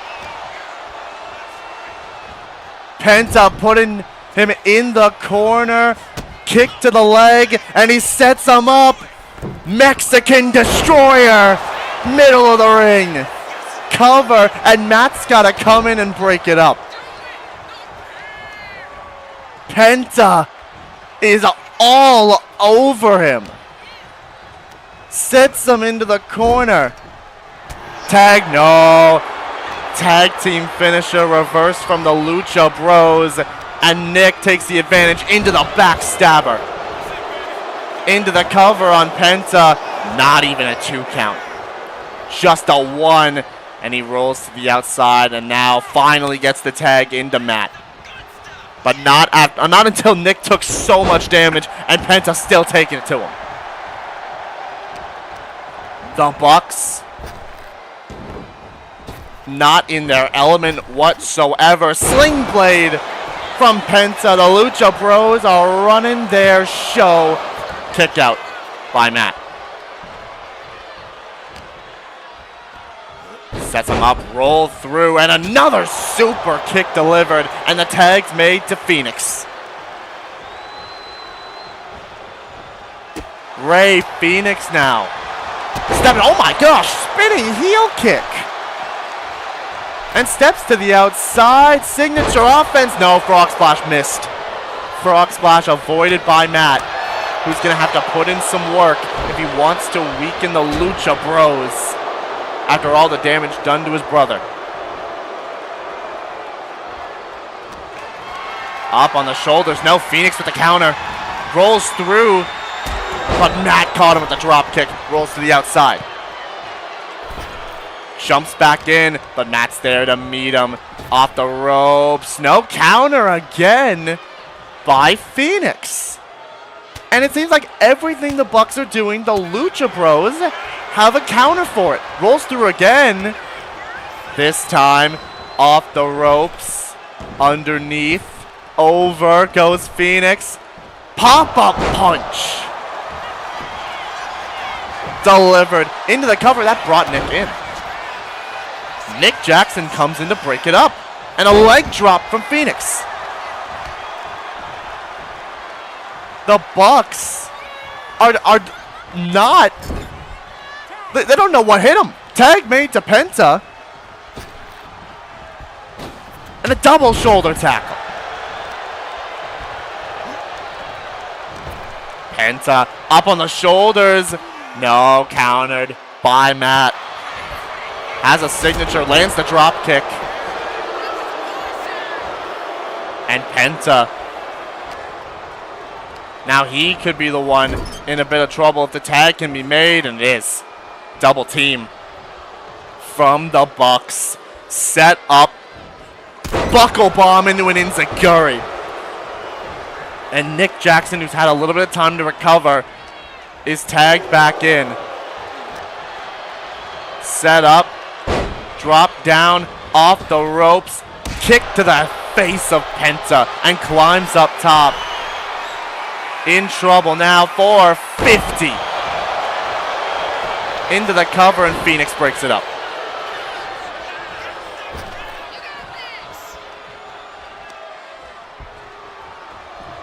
Nick picks him up, has got 2 finishers. Into the corner, no, reversal of one of them. Penta reverses one of the tag team finisher attempts. And now he's got him in his corner. Slaps him with the open glove. And rages up, rushes in, drop kick lands. And now sets him, no, he doesn't set him up. instead goes to the corner to call him up for a super kick. And now looks to set him up for a penta driver. Cover broken up by Matt. Broken up by Matt Jackson. Penta still has another one. Has another finisher and could be looking to use it now, but it's reversed. Tag team finisher reversed again. Hurricane Rana from Nick. And makes the tag back into Matt Jackson. Penta. These two teams know each other so well. Northern Light suplex from Matt, and there's a second one. Into the cover. Not even Rizonzi, he kicked out. He just kicked out of it. But Matt picks him up. Oh no, reversal of the Irish Whip. Sends him into the corner. Phoenix is still very fresh in this matchup, and Penta with a backstabber from the corner. Backstabber from the corner. Tag made to Phoenix. Set up. He's got him. Phoenix up top. Double foot stomp to the back. Oh, but a counter. These two teams know each other so well. They're going back and forth in this matchup. Up and down. Popped up, though, does Phoenix. Moonsault lands. And punching him directly in the face multiple times over from Matt. And going, look at that, taking a bow, lands the leg drop. Arrogant as ever from the Bucks, and they might be setting Phoenix up in the corner. Tags made. In comes Nick. And they're looking for it. That TK driver down. Spiked him. Spiked him on his head into the cover. And Penta breaks it up. Into the cover. Trying to go for the cover again. Oh, feet on the ropes. Never mind. Phoenix kicked out immediately. I stand corrected. Cutter from Nick. Picks them back up. They have another finisher, though. Kick, though. Countered by Phoenix. Runs in, but runs into him. But a super kick of his own. Busts him open with that one. Puts him in the corner. Tag is made to Penta. Double team. There's that super kick into the pile driver. Courtesy of the Lucha Bros, and Matt Jackson breaks it up. But Penta, right there. No counter by Nick. Sets him up. Russian leg sweep.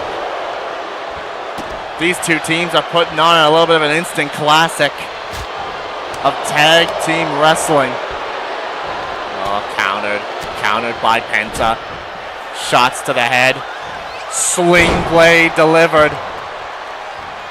And tag made to Matt. As Penta doing that signature walk of his. Countered it. Picked him up. Powerbomb. There's that backbreaker from Penta. And now turns him over. And Matt Jackson's not in a good place.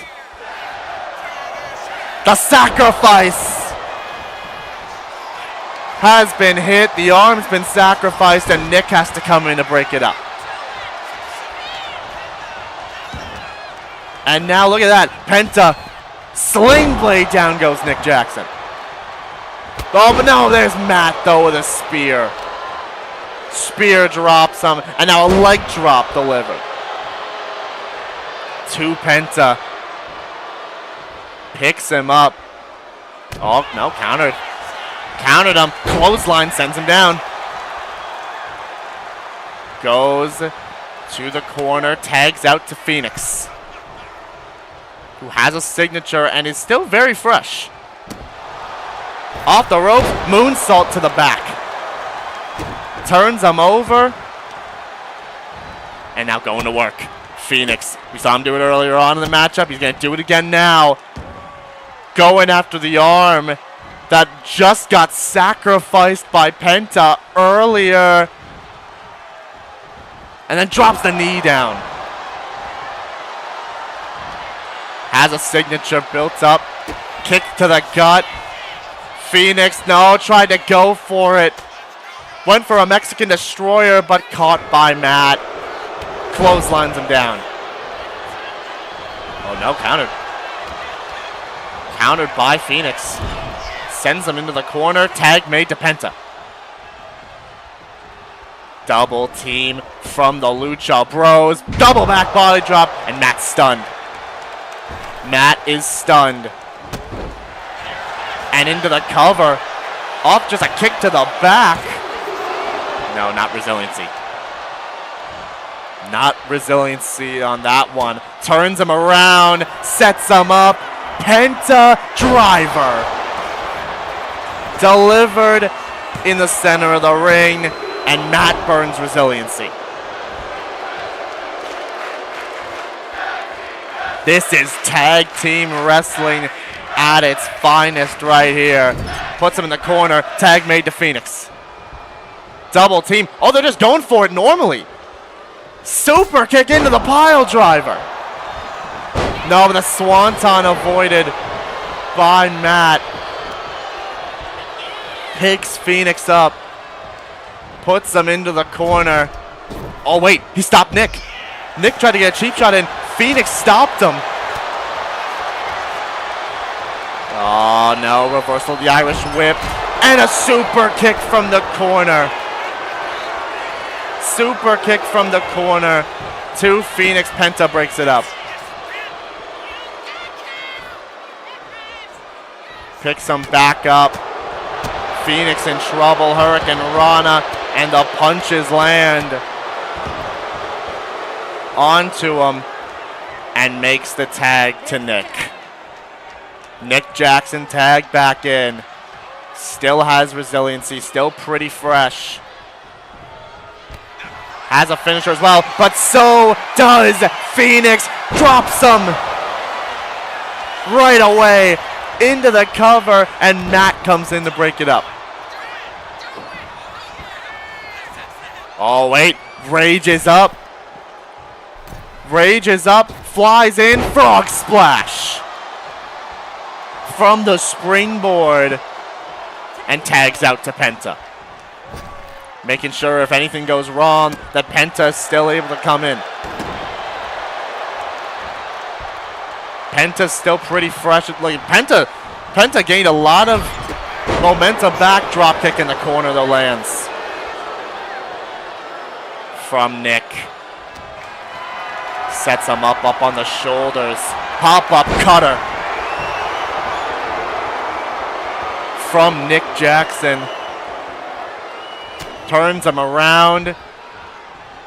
Russian leg sweep. And the ground and pound punches. Oh, wait, no kick from Penta. Tried to get him into the corner, but Nick countered it. Phoenix tried to help him. I think stunned Penta on accident. Couple kicks from Nick Jackson. Combinations again. Forearm. Oh, but Penta not stunned anymore. Moved out the way.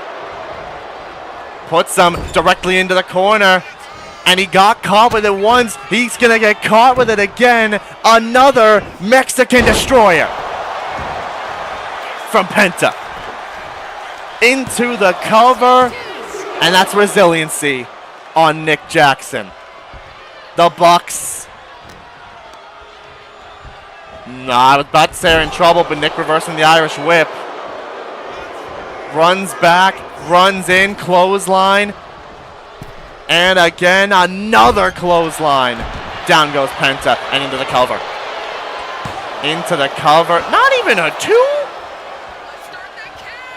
Not even a two. And Phoenix with the cheap shot there. Phoenix saying, you want to play those games? We'll play those games. Tag is made.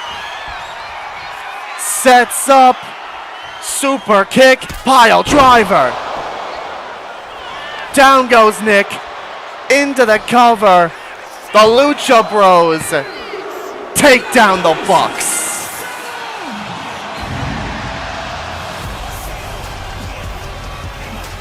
Ilya might have just got the right guys for the job.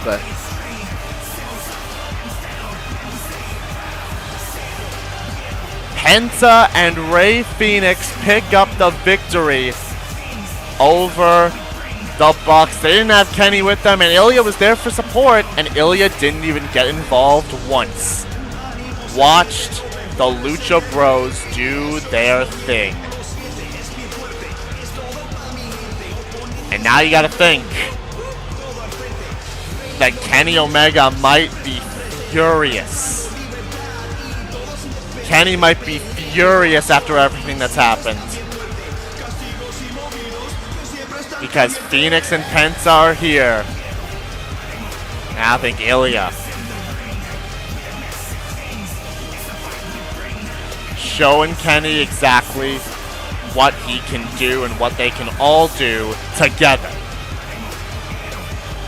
Lucha Bros pick up the victory tonight. Congratulations to them.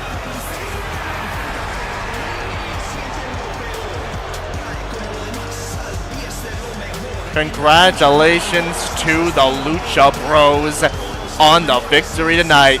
Cero Miedo is what they showed. And they get the win over the Bucks tonight. Let's move on. Sans, wake up!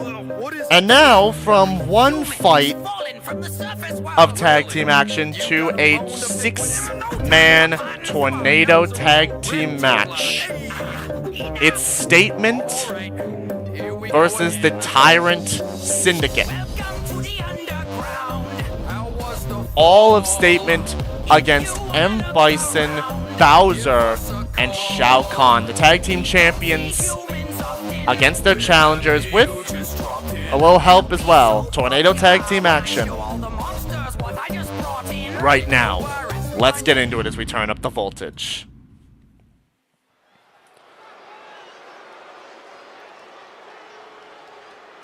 As we roll on to the next matchup on this card. Here comes Statement, who have all of the momentum right now. Tartaros beat M. Bison, drove him through the announcer's table, and Akihiko earlier on beat Bowser pretty definitively. Everything's been going wrong for the Tyrant Syndicate over these past few weeks. Their plans have currently been foiled by Statement. Now, they look to get themselves back on the right track. If they can win this tornado tag team match. But if Statement can beat them again, with all three of them, the pressure is on for the Tyrant Syndicate. They've been dominant, but this could have just been them meeting their match. Akihiko, Tartaros, Braun Breaker could just be the Tyrant Syndicate's kryptonite. We'll find out tonight in 6-man tag team action. Because there's Statements.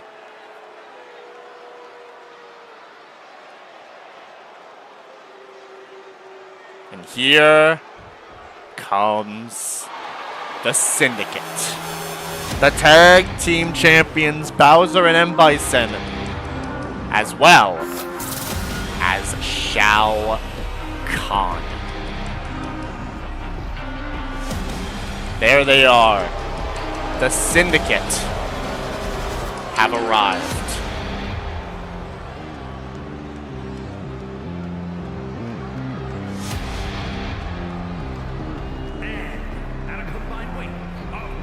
Bowser and M. Bison. They're trying to get themselves back in order here.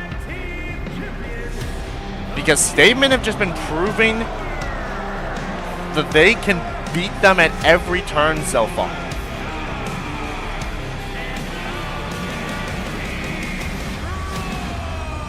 This is something that the Syndicate are going to need to focus in on. They're going to need to do better than what they've been doing as of late. If they want to prove why they are the tag team champions. They've been able to defeat the Bro Gs, Speed Force, the Mario Bros. But maybe Syndicate's their problem. Maybe Statement is their problem. Syndicate are in a sense going to have to lock in and change their plan up if they want to make any difference in this match. It's Bowser, it's M. Bison, and it's Shao Kahn representing the Syndicate in this matchup. Here we go. Tornado tag team action is underway. And the problem will be having to worry about the giant bars of both Bowser and Shao Kahn. Quickly into the cover by Bison, kick out by Akihiko. And Bowser just drops Tartaros.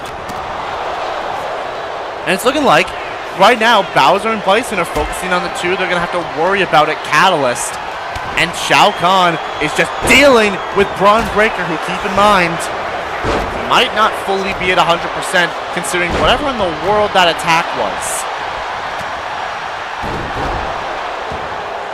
by somebody on him and Iroh last week before their #1 contendership matchup. Shao Kahn now just takes it to Braun Breaker, multiple power bombs,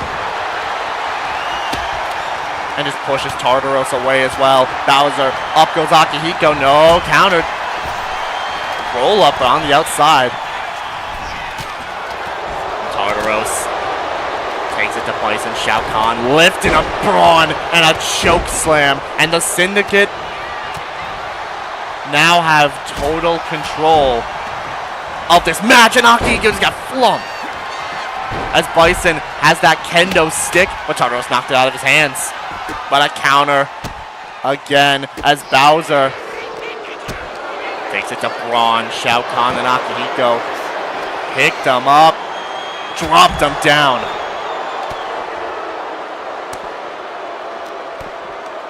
And this is bad news for Statement right now, because Shao Kahn is proven a factor for this team. So much so, look, they're trying to double team him, but Bowser's stopping Breaker in his tracks. Right now, though, Bison's been kind of having some trouble against Tartaros on the other side there. Buddy flying in, elbow drop to the back. And taking him down. Bowser with a scoop slam to Breaker, and now they're going for the weapons. It's no disqualifications. But Braun dropped him. Tried to go for the sledgehammer, he dropped him. As he steps in the ring to try to confront Shao Kahn, but Bowser right there sends Tartaros away and takes Akihiko down. Bowser's giant bar almost gone. Now it's just a double team on Braun Breaker. I think Tartaros used Adrenaline Rush as well.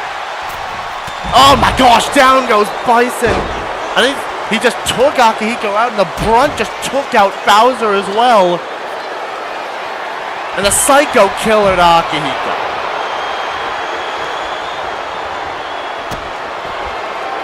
Sledgehammer from Bison. Shao Kahn tried to go for the signature, countered by Breaker.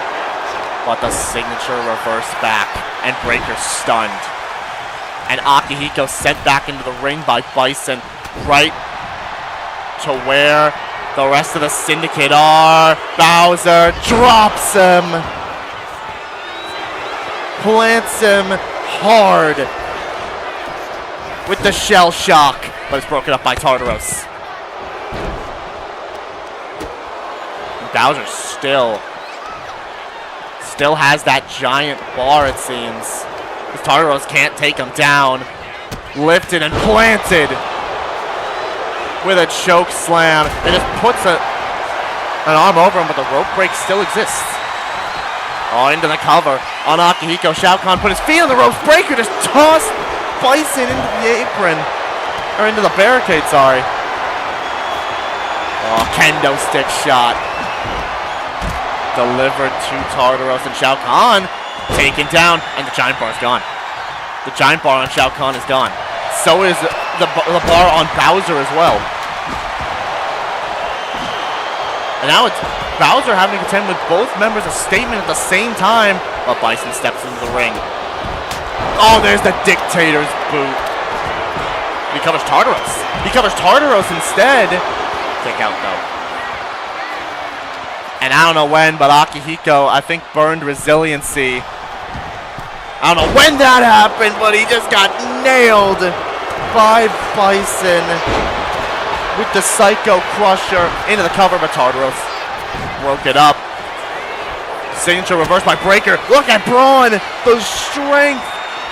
Oh, the dog slammed him down.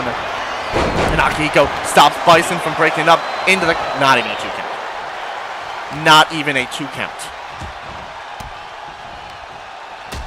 And now, oh, spear! Spear from Braun. Into the cover. Shao Kahn kicked out, didn't even have resiliency. Oh, there's that champion's pride, but it's broken up by Bowser. Oh, total Akihiko knockout, but Bison stayed standing. Kendo stick shot, though, lands on the back. Tartaros trying to stop Shao Kahn. He does so. Hellbound submissions in, but Bowser's there to break it up. Hellbound submission locked in on Shao Kahn. No, he doesn't even use resiliency. Statement starting to bring this thing back into their favor, and now it's all 3 of them against Shao Kahn, but he's folding Akihiko up like an accordion. Drops him. Oh, but the rest of Statement still up, and the Syndicate's starting to get back up. Kendo stick shot from Bison, but there's Breaker. Picked up, dropped down. Oh, but there's Bowser. Back up on his feet. Tartaros back up on his feet as well.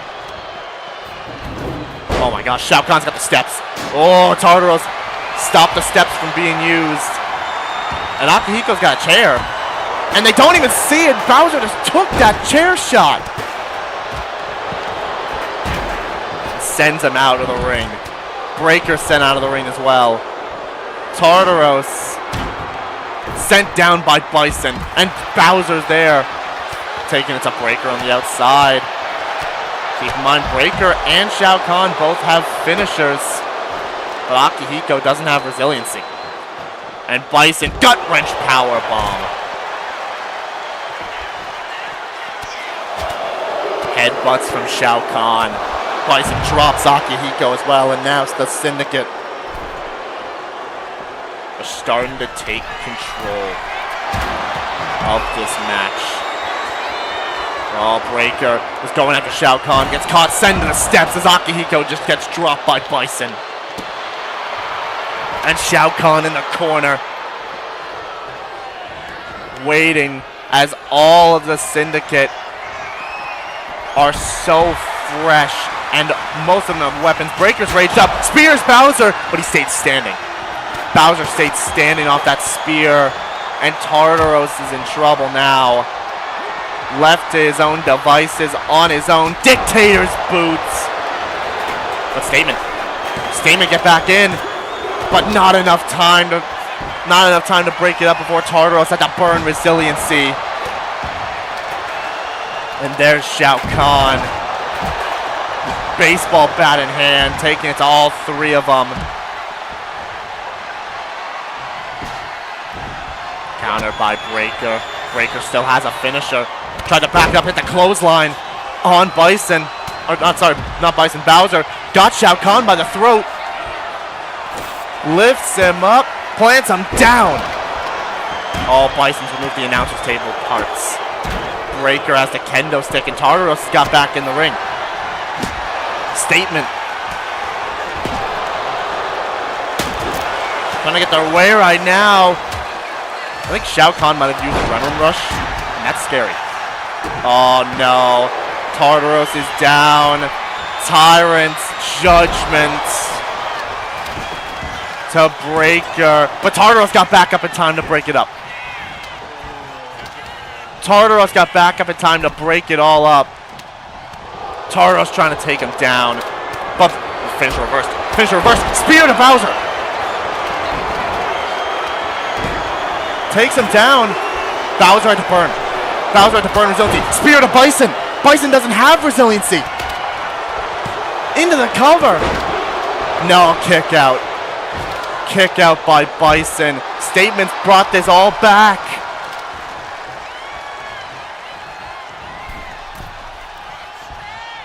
And they're the only ones standing, but the finisher reversed by Shao Kahn. Bison takes him down, and Tartaros is caught. Tyrant's Judgment. And Statement are dealing with the rest. Tyrant Syndicate are dealing with the rest of them. And the Syndicate get the win. Shao Kahn pins Tartaros. And momentum has been halted by the tag team champions and by Shao Kahn. They had to work for it. But at the end of the day, the champs stand tall tonight. Look at this Breaker. Was caught there with that sidewalk slam by Bowser, tossed away. This was almost the end right here. Hellbound submission locked in, but Bowser was just barely able to get there to break it up. And then speared Bowser. Couldn't fully connect with it, and then Tartaros would be caught with the Dictator's boot. They couldn't get in time before Tartaros had to burn resiliency. And this was where it all ended. The Tyrant's Judgment from Shao Kahn. And while Braun wasn't there to break it up, neither was Akihiko, it was over for Tartaros. The Syndicate proved that their plan was a success tonight. And it's sure not over.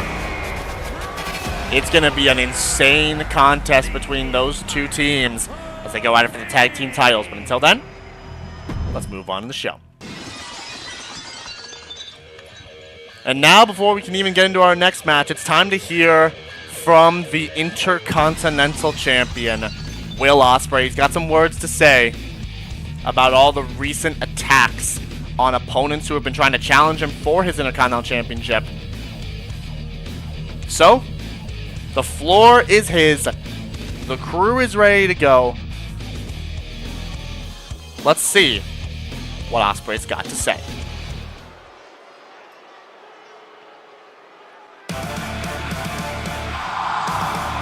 Here comes the Intercontinental Champion.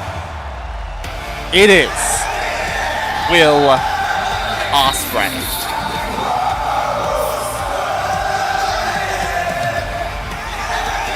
Crowd singing along to his theme.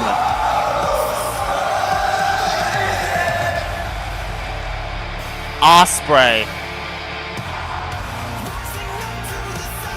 He put away Saya. Last title defense.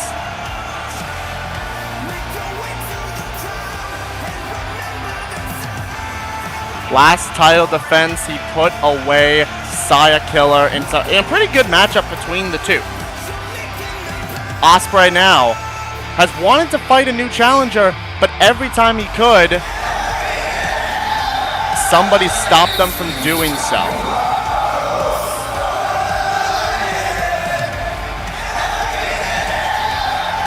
There he is. Look at him go.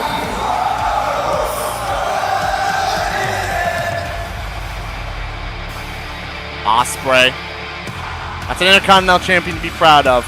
Let's hear what he's got to say. Let's cut to the chase. You can have everyone trying to get the title. They have been.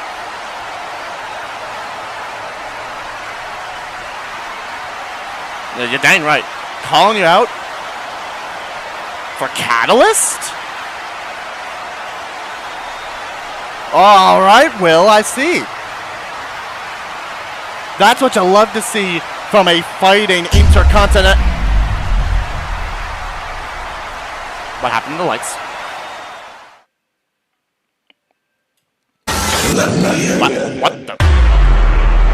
What the heck was that? What the heck was that? What?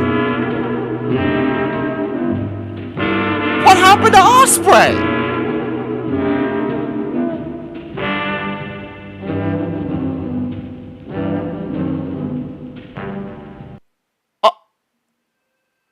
Oh my gosh. Oh my gosh. That was brutal. Whoever that... What the heck is going on, man? I don't know what... Sheesh, man. Well, I mean, the challenge has been set, and I guess it's been accepted. It's Will Ospreay versus whoever for the Intercontinental Championship. But, let's move on from that. It's time now for the tag team match now for the women's Golden Shot ladder match competitors. It's Clover, Cammy, Mileena, and Hina teaming up to take on the Raiden Shogun, Moon, Nami, and Panette. Let's not waste any time. Let's get into this matchup as we turn up the voltage.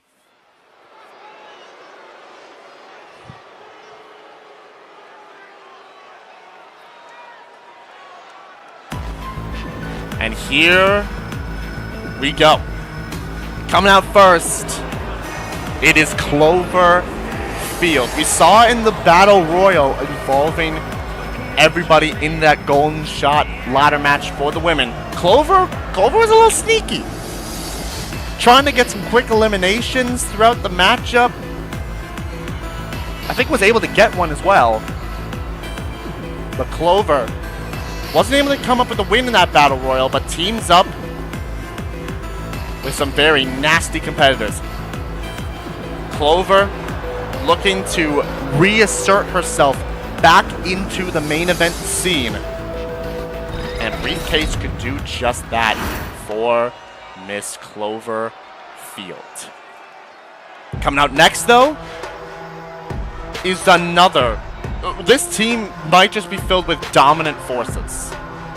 Because here comes Mileena. Quite possibly the craftiest competitor in this entire match. She is venomous, she is dangerous. That carnal clutch could make anyone tap out at any time.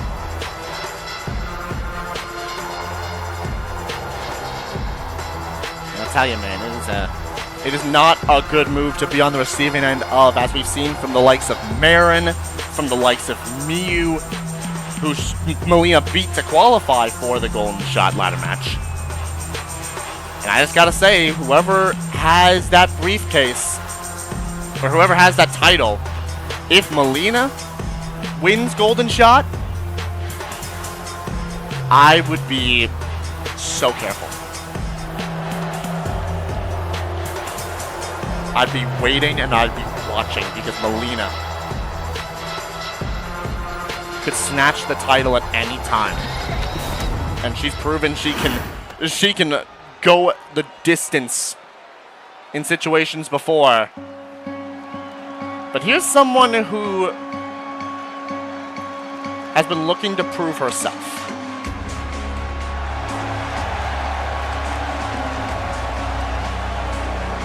Was able to prove herself by beating Violet and nearly got her way to the Battle Royal victory before being tossed out by the eventual winner of that Battle Royal, Panette.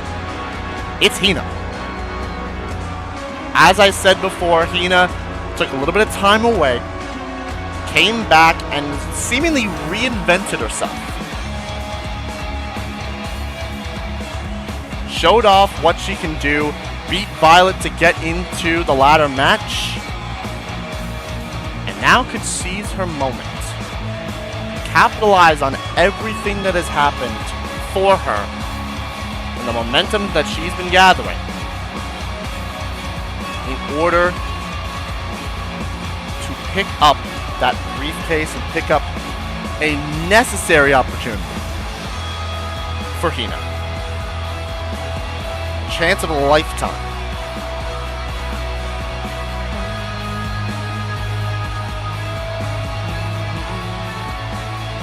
Hina, I'd say good luck to you, because tonight she's teaming up with people like Mileena, like Clover. She might stand out a little bit out of everybody in that matchup with just a group of absolute killers.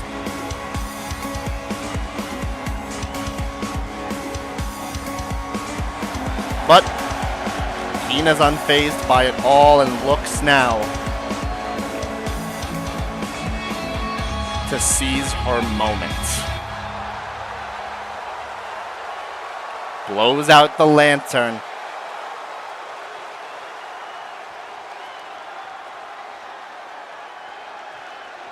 And is ready for this one.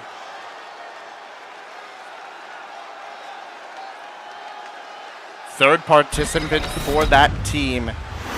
And out now, it is who I'd consider, just like Kazuya, the heavy favorite to win the whole thing. Almost won the Battle Royal before being tossed out by Panette, and has just been proving how dominant she can be each time. It's Cammy. If there is anybody to watch out for in that match, it's her. Because she will drop you with that German suplex that she's known for, and she will capitalize and become Miss Golden Shot if you are not careful.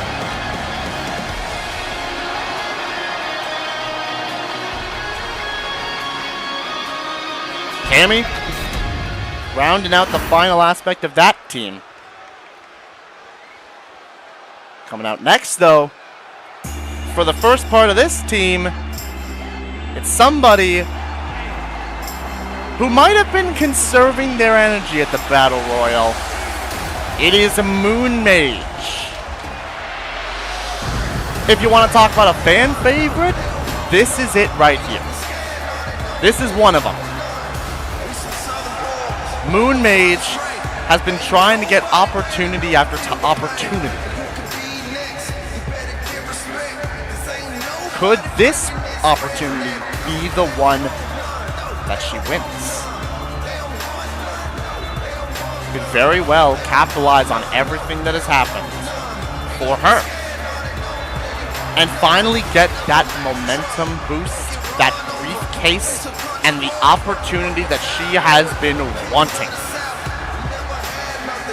It goes through all 7 competitors. Tonight she teams up with 3 of them. In the form of Panette, in the form of Nami, and in the form of the Raiden Shogun. Moon, who, if you remember as well, at Full Throttle, was the reason why the Raiden Shogun is no longer the Women's World Champion. She rolled her up to eliminate the Raiden Shogun first. Is that going to come into play in the ladder match? Is the Raiden Shogun going to be targeting Moon? That's the question for Catalyst. Tonight, though, they team up.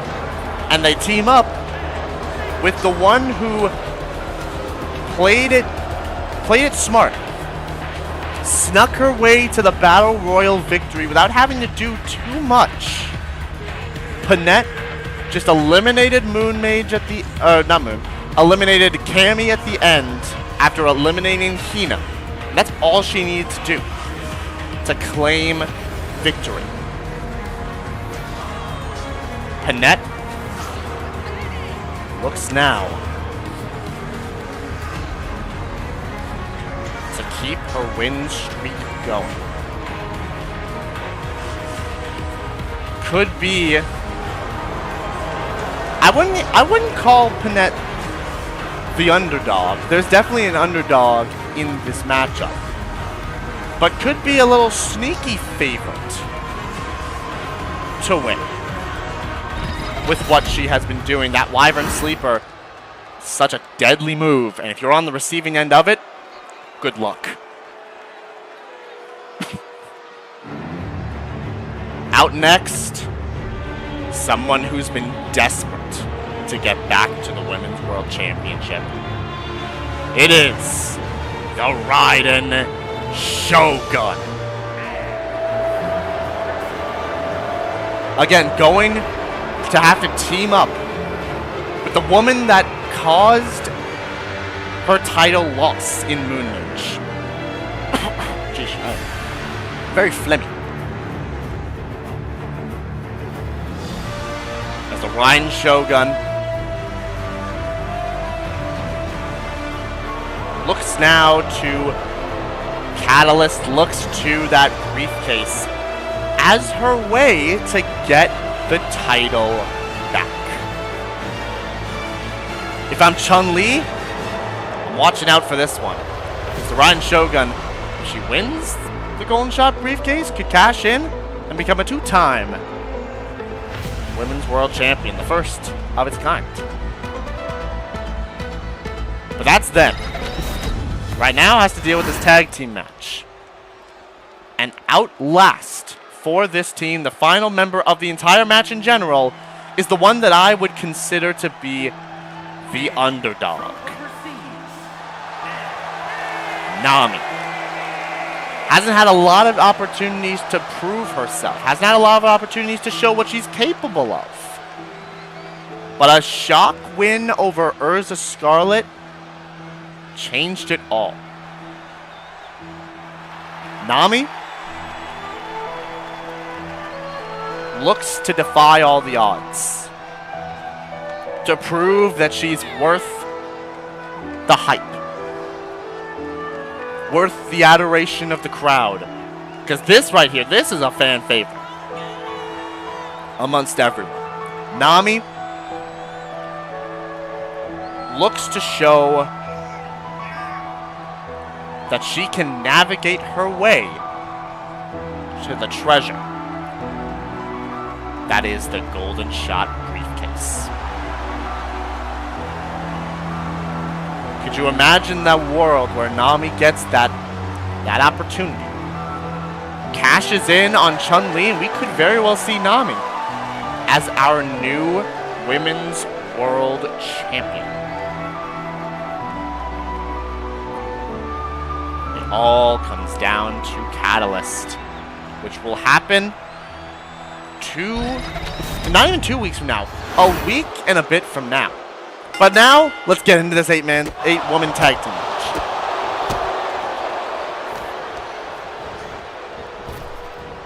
Catalyst set to go down a couple of days from now. We're not too far away. We're just a little bit over a week to go until Catalyst. Ryan really slid into the ring that fast. To be fair, it is Moon Mage in there. Maybe Ryan just doesn't want to break up a pin for Moon. Maybe saying, I know you could have kicked out of that, but I don't care. I don't like you, and I'm not going to break up any of your pins. And that might benefit Clover right now. Goes for a quick roll-up on Moon, but an immediate kick out. Clover teaming up with, like I've said before, some very tricky and tactical competitors. But won't be teaming up with them for so long. Enemies with all of them in just a little bit. This is their last chance at momentum before they can get themselves to Catalyst. As Moon now getting rocked by Clover early. Couple kicks from Cloverfield and kicks right to the head. As Mileena now tagged in. Oh, no. Stop Moon from making the tag, and they're just isolating Moon Mage from everybody. Oh, but the counter. Counter from Moon. Kicks. We know Moon's known for those kicks and that offense. Ushi-garoshi. Knee dropped on that. The head and the neck of Mileena dropped onto the knee. But the signature is reversed. Went for that Moonlight drive. Didn't connect with it. Mileena countered as well.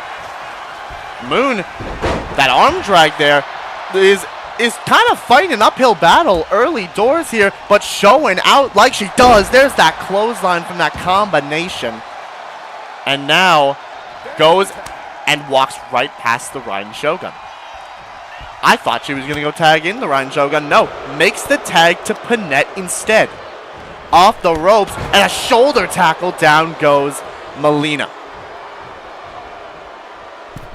Slides back in, but a little too late, as now Hina is in this one. These two got a little bit of history from the Battle Royal. Panette, the one to toss Hina out. Right as she looked like it looked like as well at that point, Hina was gonna eliminate Cammy, and it was gonna come down to Panette and Hina.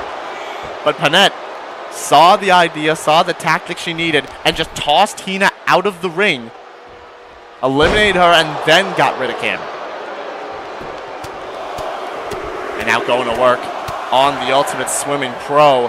Panette, known as a little technical wizard, goes for a submission on the arm, but Hina quickly out of it. And kind of choking Panette in a headbutt. There's a little more of an aggressive side from Hina since she came back. Showing that she's willing to get aggressive in these fights, and a lariat connects. And tag made to Clover. And now Panette not able to make the tag. Clover stopped that one.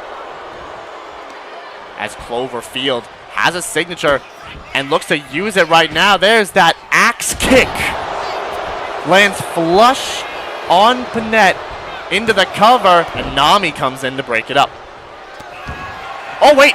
And Clover just said, nah, get down. Sat down with that axe ending to Nami. Not even to Panette. Just took out Nami for no reason. And those kicks from Clover. Kick to the gut. Down goes Panette. And still going after Nami. But I'll tell you what, that did not help in the slightest. Now Moon's tagged back in. Drop down, reversing it into the DDT. More of a flatliner, not even a DDT. As Clover doesn't even land a moonsault. Because Moon gets out of that one. But now focused in on Panette, which is not who you want to focus on considering Moon is the legal competitor. Elbows to the back of Clover. And now we're going to use that momentum flying in, but Clover fell before the drop kick could even land. The chops from Moon. There's a kick to the leg. Out of the way. Rolls through. Hits the arm drag. Off the ropes. Moon drop kick. Lands precise, and now this time does tag out to the Raiden Shogun. And who just immediately goes for the pin. Doesn't even try to do any offense. Clover kicked out of it, but wow. Slapping Clover in the face. Oh, wait, no. Caught the roll-up. Roll-up from Clover. Kick out by Raiden.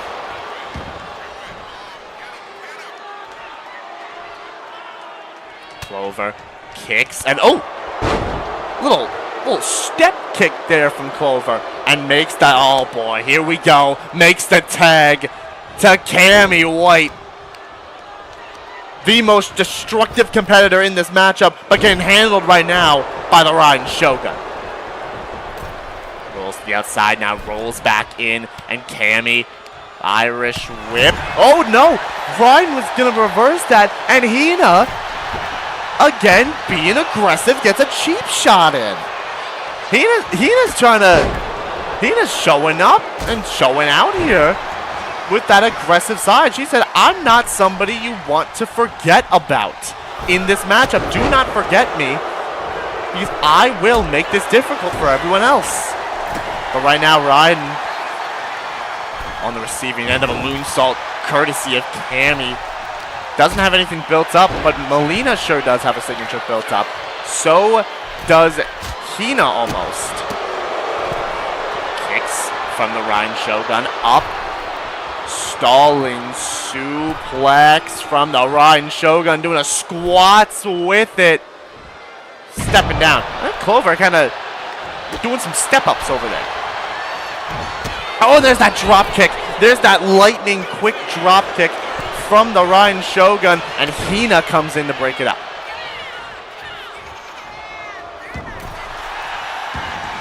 Breaks this one up. Oh, quick roll up from Cammy. Kick out by Raiden.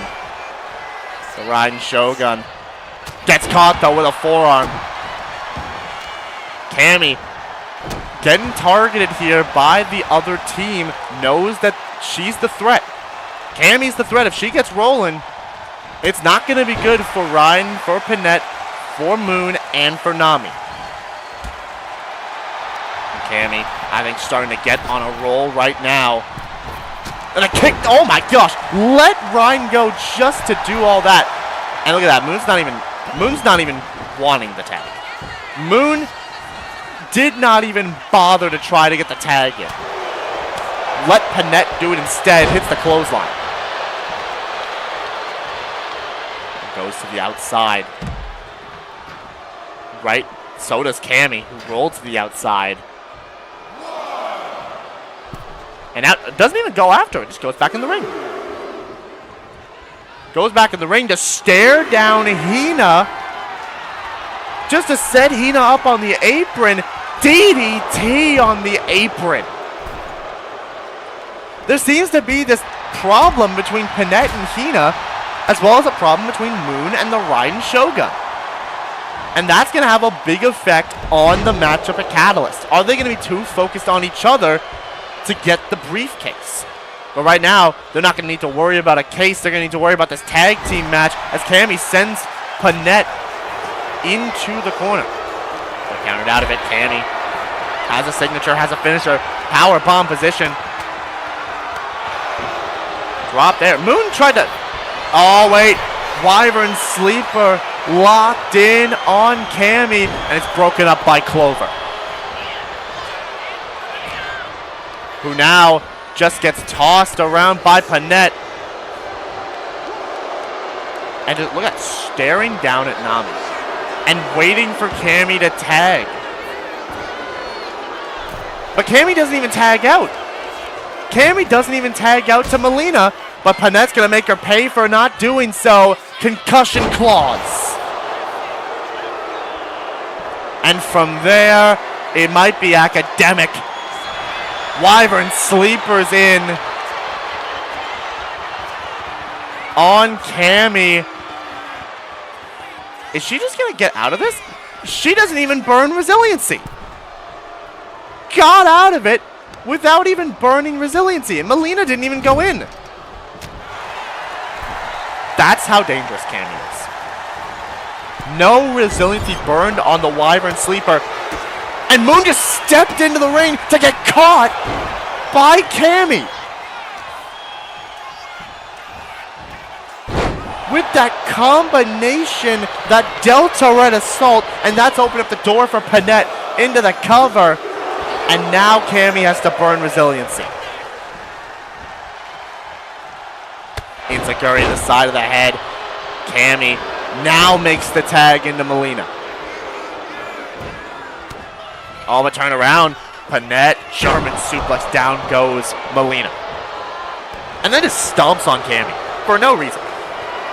And again, goes after Hina. And another DDT onto the apron. She's trying to give Hina CTE. Steps back up on the apron. Steps back down just to go right back after Panette. Keep in mind, Mileena has a signature. Could use it to maybe force somebody to come out and break up the pin. Counter by Mileena on Panette. Sets up, tried to go for the boot. Panette with a counter. Counter by Mileena. These two going back and forth. Wheelbarrow into the arm drag. And went for the chop. But Clover, with a cheap shot, stuns Panette. And there is that back elbow. Double back elbow in the corner. Into the cover, and it baits the Raiden Shogun in. Nobody can come in now on the side of Panette. And that might be what Mileena wants, but a reversal of the Irish whip. Inzaguri caught. But Panette right there. Concussion. Claws. To Mileena. Directly into the pinfall. And that brings in Cammy. Now nobody can come in on either side. And Panette might see that as the chance. No, doesn't go for the Wyvern Sleeper. Instead, just an abdominal stretch that Mileena quickly gets out of. These two submission experts going toe-to-toe, but Mileena with a little rude and ravenous. Right to Panette. Doesn't go for the submission, goes for the move instead. That little neck breaker rude awakening into the cover on Panette. And that's resiliency. That's resiliency on Panette. And no one there to help. Oh, grab Panette by the throat and drops her. Colin now. And now makes the tag. Panette gets to the corner and makes the tag to Nami. The only person who's yet to see action in this matchup now is in. But gets dropped by Mileena off the ropes. But tried to steal the Wyvern Sleeper, except it didn't work. Because Nami stopped it and sent Mileena crashing down with the waves. The forecast overdrive, and now the climb a smash, but too close to the ropes. Mileena was too close to the ropes, calls the rope break. And stepping in, stepping out.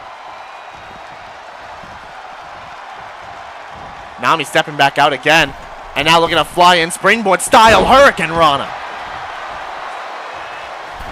Hurricane Rana from Nami into the corner. Raiden just jumped down. Raiden wants no part of this tag team match, and Moon sure does though. He's dropping Mileena. Has a signature. Built up and looks to use it now. Calf crusher, but Mileena's foot underneath the bottom ropes. Steps to the outside, and now Mileena's caught. Phenomenal forearm, but Mileena wasn't stunned and went to the Raiden Shogun instead. Swept the leg. No, Moon countered. Stepped up. Up on the shoulders. Body slam. Ryan's just stepping up and stepping down every time. Another back suplex. And now, Moon saying, get Clover in here. I want to do some damage to her. Clover now tagged in. And Clover tried to steal the Moon Clash. And Moon said, you can't steal the move that I'm about to hit on you. Moon Clash to Clover. But Mileena got up and broke it up. And oh, chop block to the knee. From Moon to Mileena.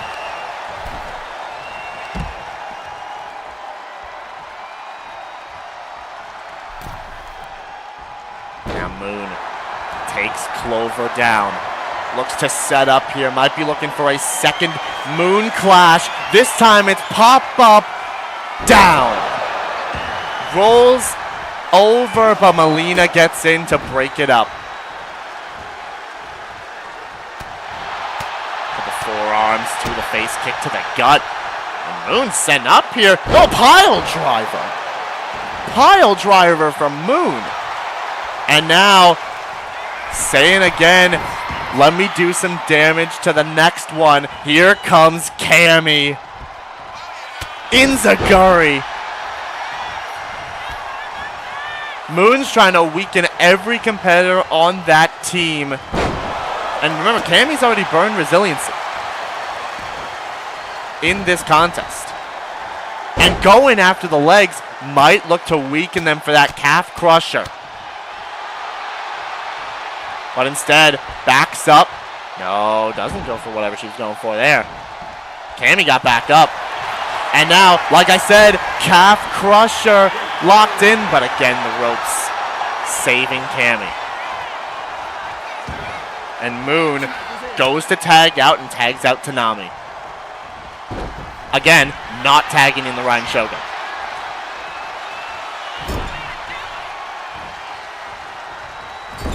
Nami turning Cammy around, grabs the arm, bends it back.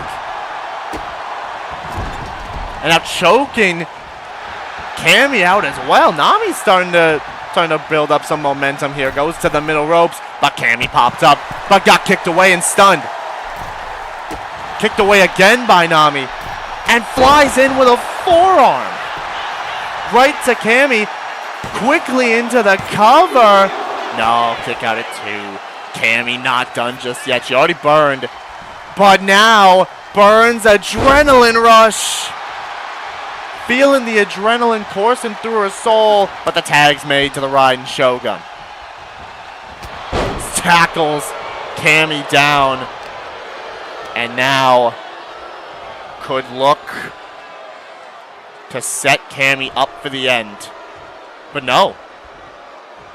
Cammy got up instead with that adrenaline up, and no counter. Reverse DDT from Cammy.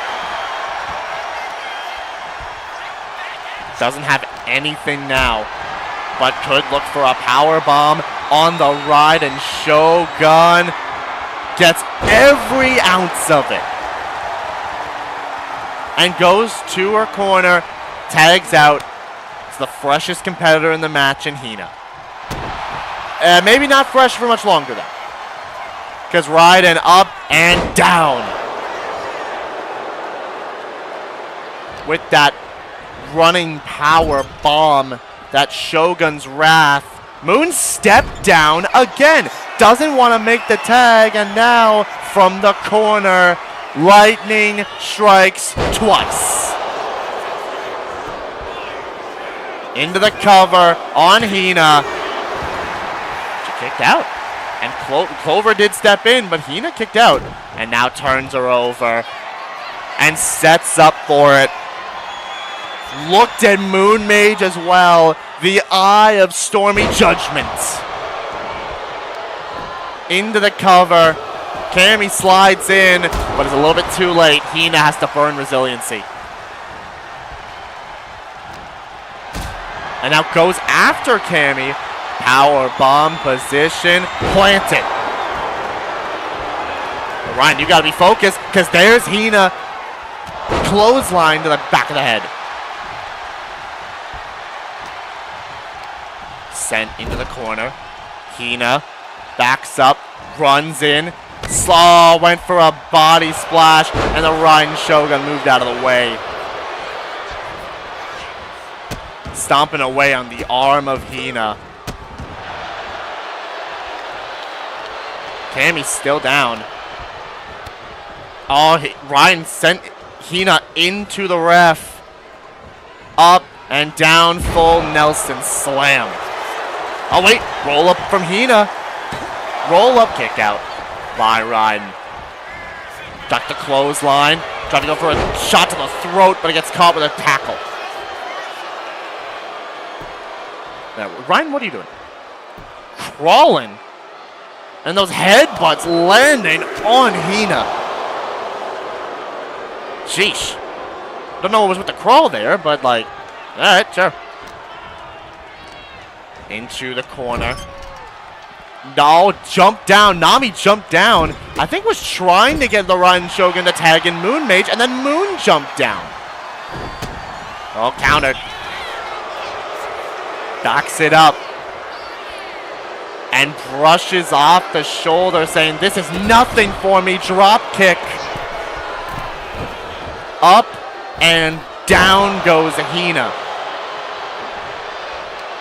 Picked up. Ryan's got a signature and a finisher. Puts Hina into the corner. No. Turn around. Turned around by Hina. But turned around. Reversal. Reversal of lightning strikes twice. Hina, no, countered, and Raiden caught her this time. Shogun's wrath.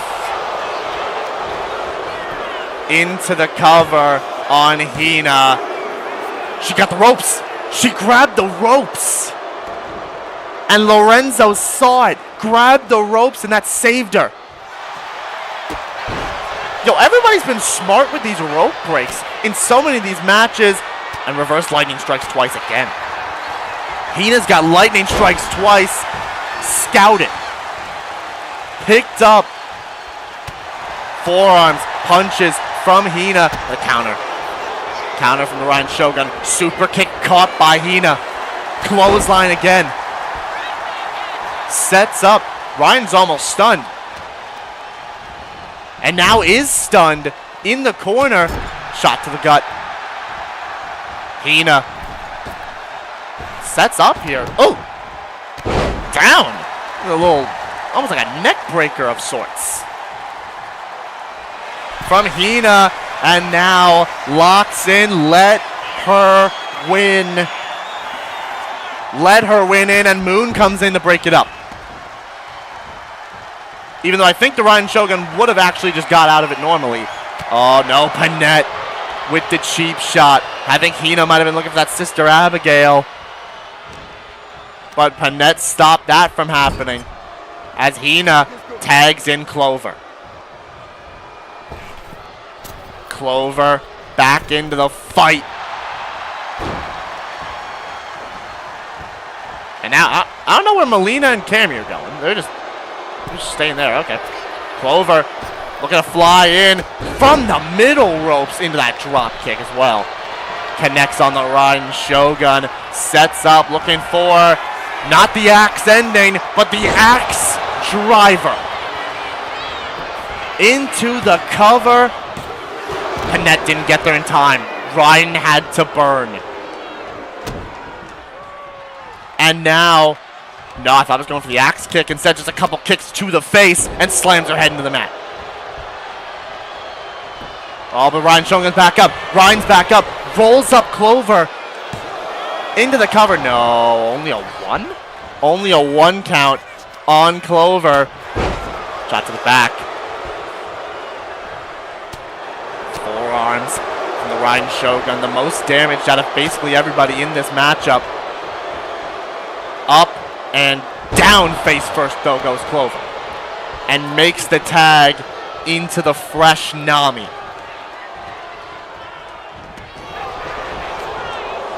Neckbreaker delivered. Has a signature and a finisher. And could look to use one of those right about now. Looking for that climber smash. Into the cover.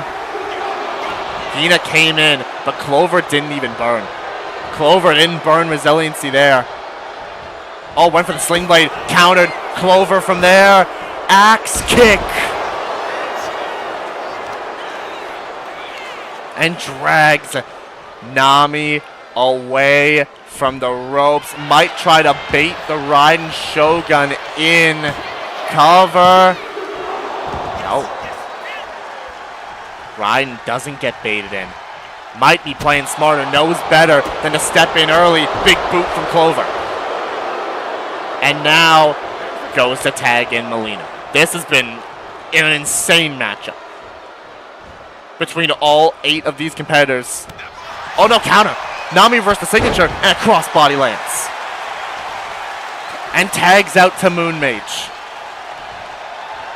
Tags out to Moon Mage, who's got a finisher. Pops Mileena up into the Moon Clash. Rolls her over, and Clover's got to break it up.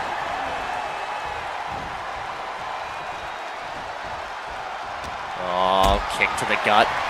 Moon looking for a powerbomb. No, reversed by Mileena into a roll-up. Roll-up on Moon. Kick out immediately. At 1. Chops, punches. Oh, tossing the leg. And there's Hina with another little aggressive cheap shot. Forearm from Moon. Goes to the middle ropes. I thought she was going up top. instead going to the middle ropes here. To fly in, double axe, doesn't connect. Drop kick out of the way as well. Counters back and forth between these two. Oh boy, Moon's caught though. The Cardinal Clutch is cinched in. The Cardinal Clutch is cinched in. Moon's so close to the ropes. And just breaks it. Just breaks it, gets out of it. I don't think I've seen... Is this the first time we've seen anybody just break out of the Cardinal Clutch? Ryan, why did you roll into the ring? Ryan just rolled into the ring for no reason. Kicks to the gut from Moon. Up and alley-oop. Down goes Mileena. And Moon has a signature. Has a finisher. Looks for one of them right now. Calf crusher. But is Mileena going to be too close? Yes, she is. Too close to the ropes. That rope break. But Moon on the apron. Waiting for Mileena to get to her feet. But no, just actually steps back in the ring. Thought was looking for the phenomenal forearm instead. Gets that shining wizard. And drop down onto the ankle. The tag made to Panette.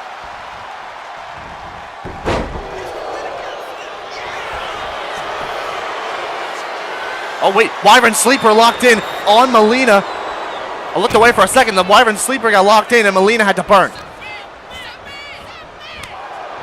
Slap to the back of the head, Panette out of the way. Up.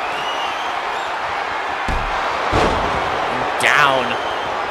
And the tag is made to Hina. They're just making sure everybody can stay fresh. Hina's got two finishers as well. So this could be a great position for them to be in. But Panette has a signature and looks to set up for it. Concussion clause. Cover on Hina. Brings Mileena in. And now Hina is in dire straits. Super, no, caught the super kick. But the Enziguri lands. And now from there, reverse the Wyvern Sleeper. She reversed the Wyvern Sleeper. Hina, with the queen of reversals in this matchup, dropped out into a drop down on the leg of Panette. And Hina rages up, has got three finishers. Raiden Shogun's tagged in now, but sends Hina out of the ring. Sends Hina right out of the ring. But Hina popped up. Hina popped up. A Moon sends Hina into the ring. Right to where the Raiden Shogun is, but gets pushed away. Pushed away by Hina. And right in, Lou says press. If Hina can hit all three of these finishers, she might be able to just win this thing. No, reversal though from the Raiden Shogun. Bridges it perfectly. Got it. And laughs in the face of Hina. Nobody could come in to break it up. And the Raiden Shogun wins it for her team. Hina exhausted herself in that matchup. She took so much damage that there was just nothing left in the tank.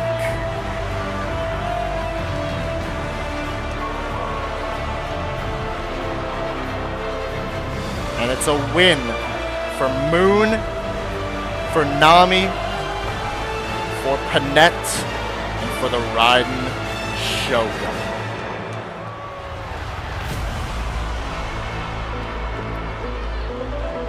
Big momentum shifter for all of them heading in to Catalyst. Who is going to take the opportunity? Who is going to climb and get that briefcase? There was that Eye of Stormy Judgment that forced Hina to burn resiliency. Nami put in the work as well to climb a smash onto Clover. Putting a lot of fight in that matchup.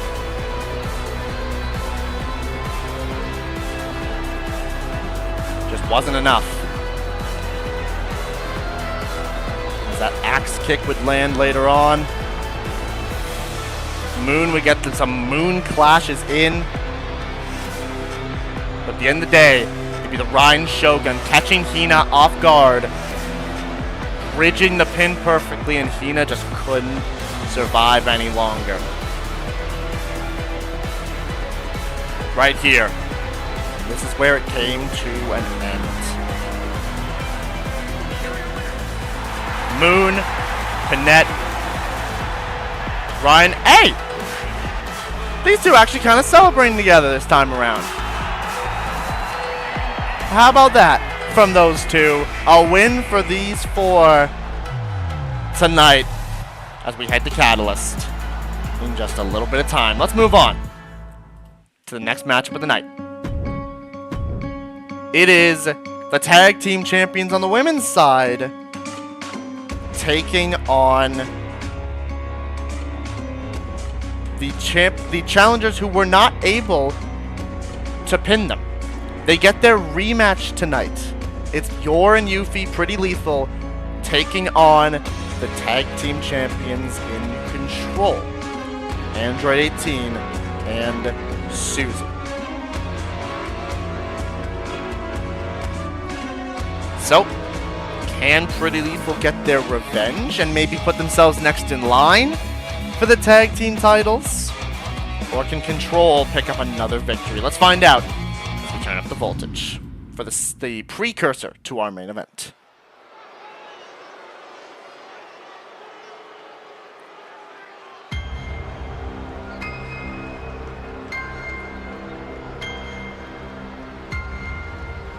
And here they come. Here comes Control. Susie and Android 18, the tag team champions. They're set to take on Puns and Roses at Catalyst for their tag team championships.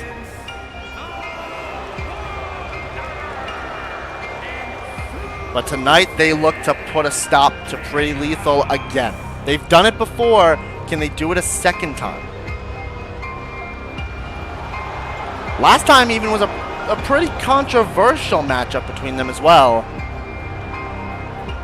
But this time they look for maybe a definitive victory over the former tag team champions.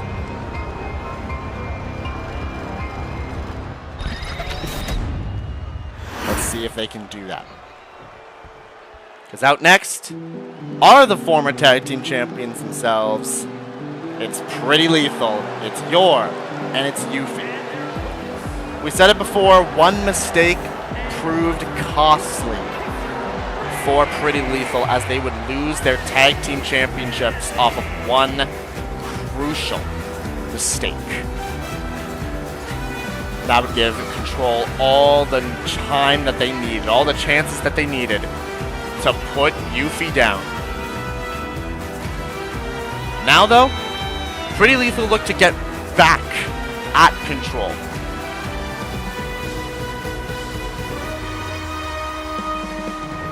Can they do so and maybe get them, like I said, get themselves back into tag team title contention?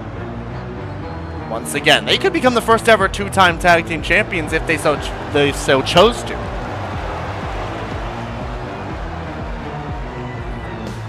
That'll depend if they can get the win tonight over Control. Let's find out together. It's starting out Android 18 against Yor the same way that the tag team title match happened. Here we go, it's underway. Oh no, try to go for a suplex early, but way too early to try to go for something like that. Because Yor right there, chop block to the knee. And grabbing at the leg again, trying to weaken the leg of Android 18.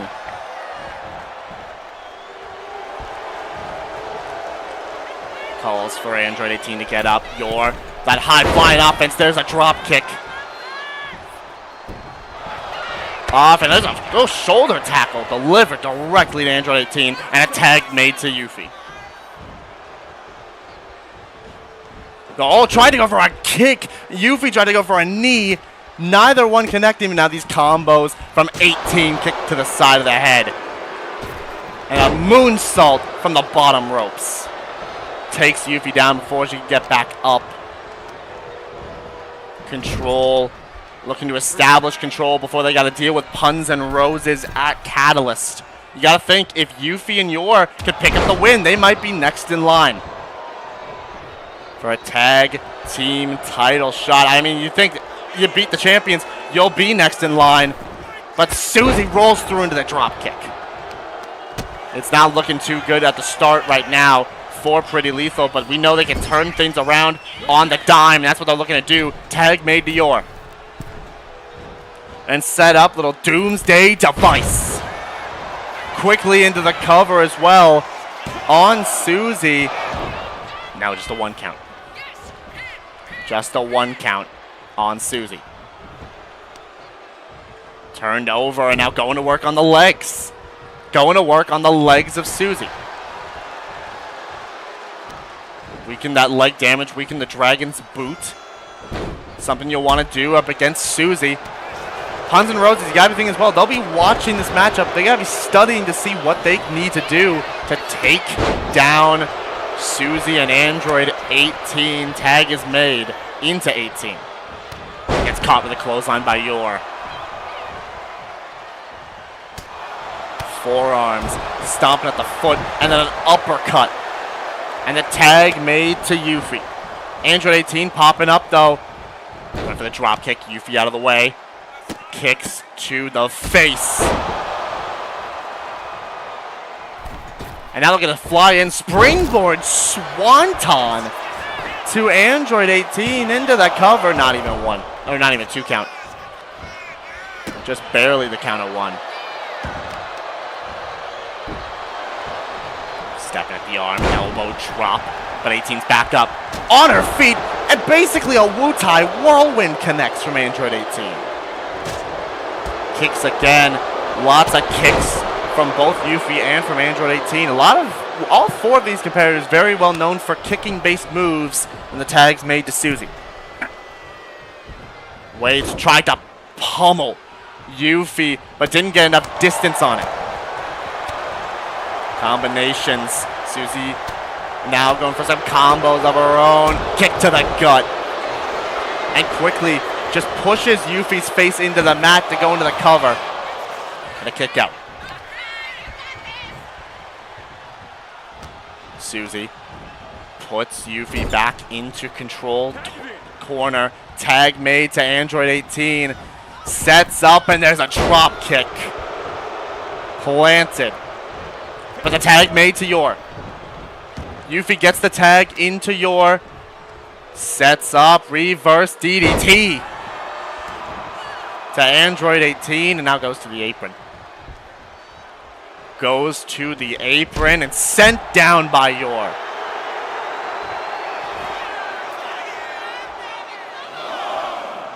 Waits for 18's action. No, doesn't even wait. Yuffie and Yor both just going to send 18 back into the ring. Out the way. Oh, and there's the kick again. Another kick from Android 18. Can bust that kick out of basically nowhere.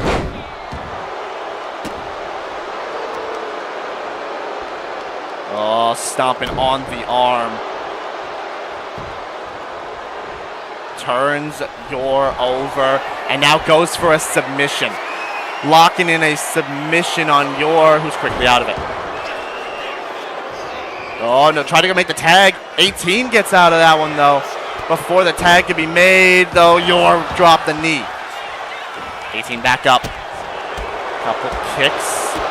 Kicks into the corner, and the tag made to Susie. A very fresh Susie in this fight. Double back body drop. And Yor burned adrenaline rush and then tagged out to Yuffie. But Susie's still there. Susie's still getting the better of Yuffie. Clotheslines. 3 in a row. Off the ropes. Drop kick connects. and turns Yuffie over for that senton. Into the cover, and it's brought Yor in. Yor brought in by that senton connecting, and Yuffie's in trouble. Susie setting up. No, reversal. Reversal of the finisher from Yuffie. Oh no, Susie still got the upper hand. No, Yuffie gets that shot to the leg, quickly into the cover. But only a 1, and Susie's immediately up. But Yuffie not gonna go down just yet. Couple shots now to the back of Susie. Has the finisher. Could look to use it. Couple combos. Kick down. DDT. Low DDT from Yuffie, and makes the perfect decision to tag out to Yor, who has that adrenaline rush bar. Firing on all cylinders. These two need to start working to take Susie down.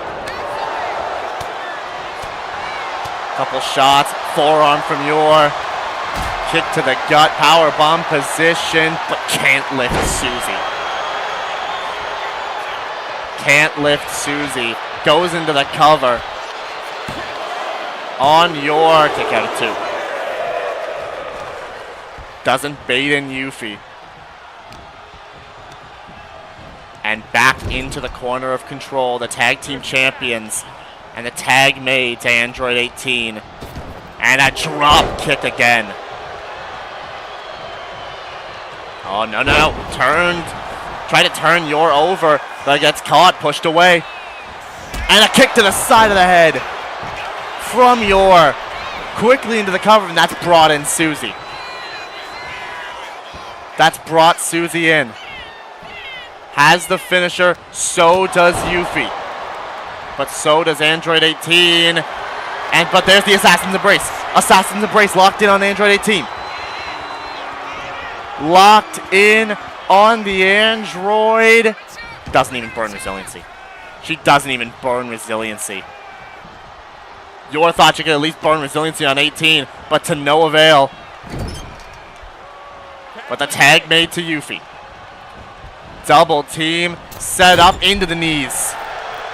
But 18's not even groggy. She just keeps going. Yuffie steps back in, but the tag's been made to Susie. Elbow. Oh, caught the kick. Kick to the gut. DDT from Yuffie. Puts Susie down into the cover. Still not a 2. It's still not a 2. Yuffie is going to have to pull out one of the big guns and might be looking to do just that right now. No, tag finisher got reversed. Tag finisher reversed, and another reversal from Susie. Sent into the corner of control, but this time 18 tried to get Yuffie, and Susie still got the clothesline anyways, though, and the tag made to 18. Wait a minute. No, this is how they won the tag titles. This is how they won them. No, kick out. Kick out by Yuffie. Dropping the arm down onto the shoulder.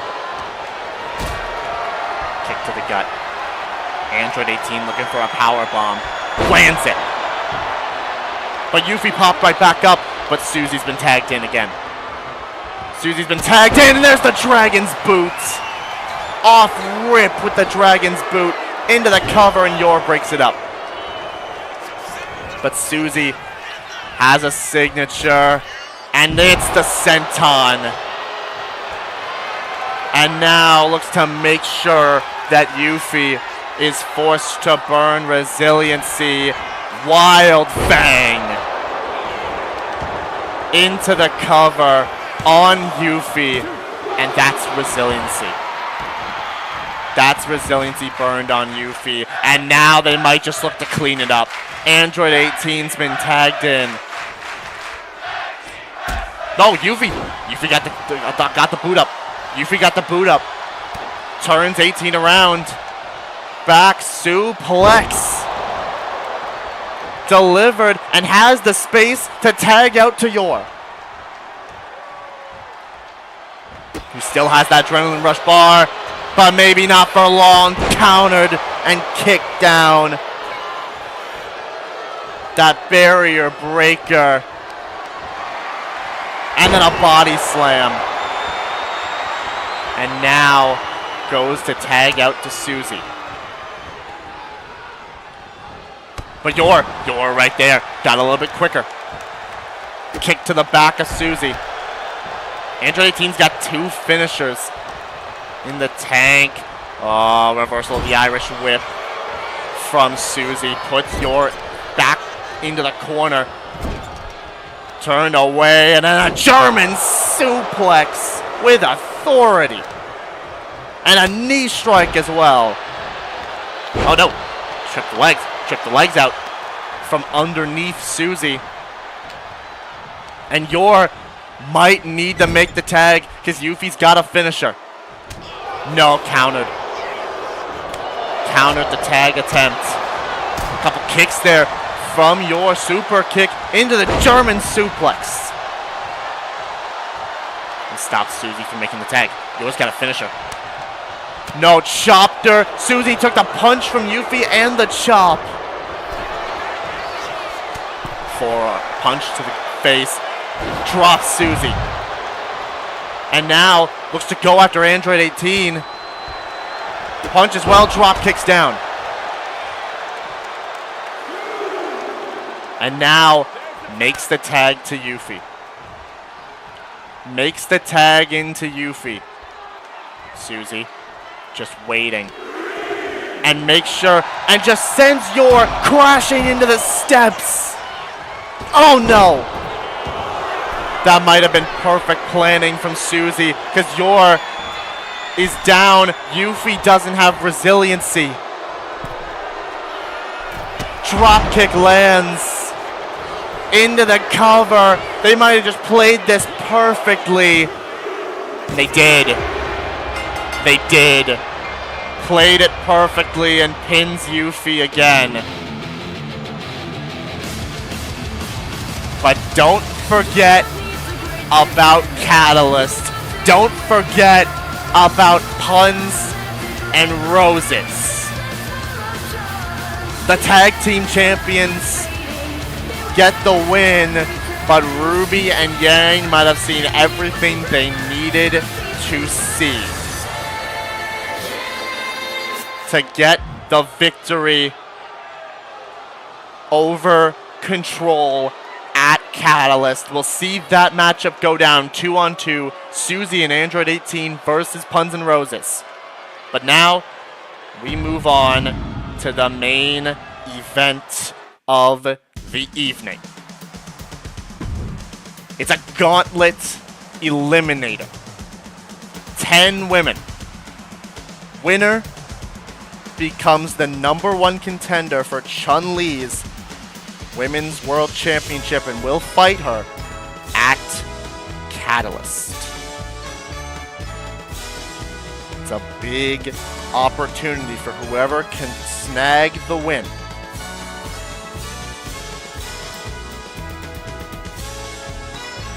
So, without further ado, let's find out who's going to be able to get that win right now as we turn up the voltage for the main event.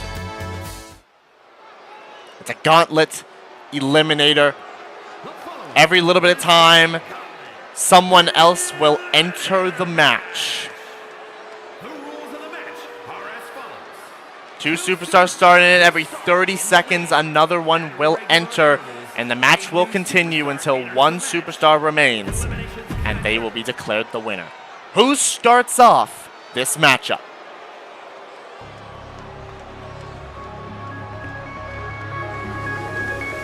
Oh my gosh. Oh my gosh, dude.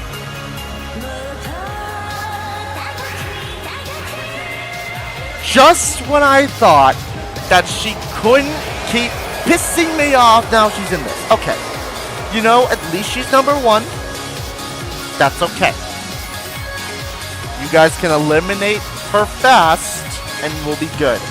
But Sayaka, is in the matchup. Could you imagine how pissed off Maki would be if Sayaka ends up getting the championship? That would be a pissed off Maki. And I don't know if you want to deal with a pissed off Maki, but Sayaka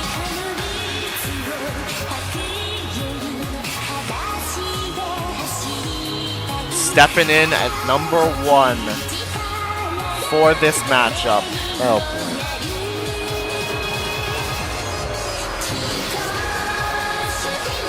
Ready for this fight. Sayaka, my zone. No Dominic with her, thankfully. We got him out of the building. So that's good. Who's number 2?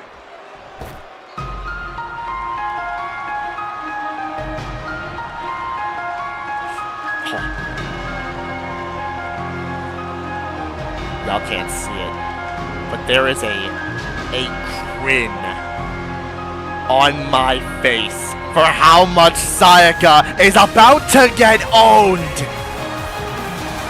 Cause here is Undyne,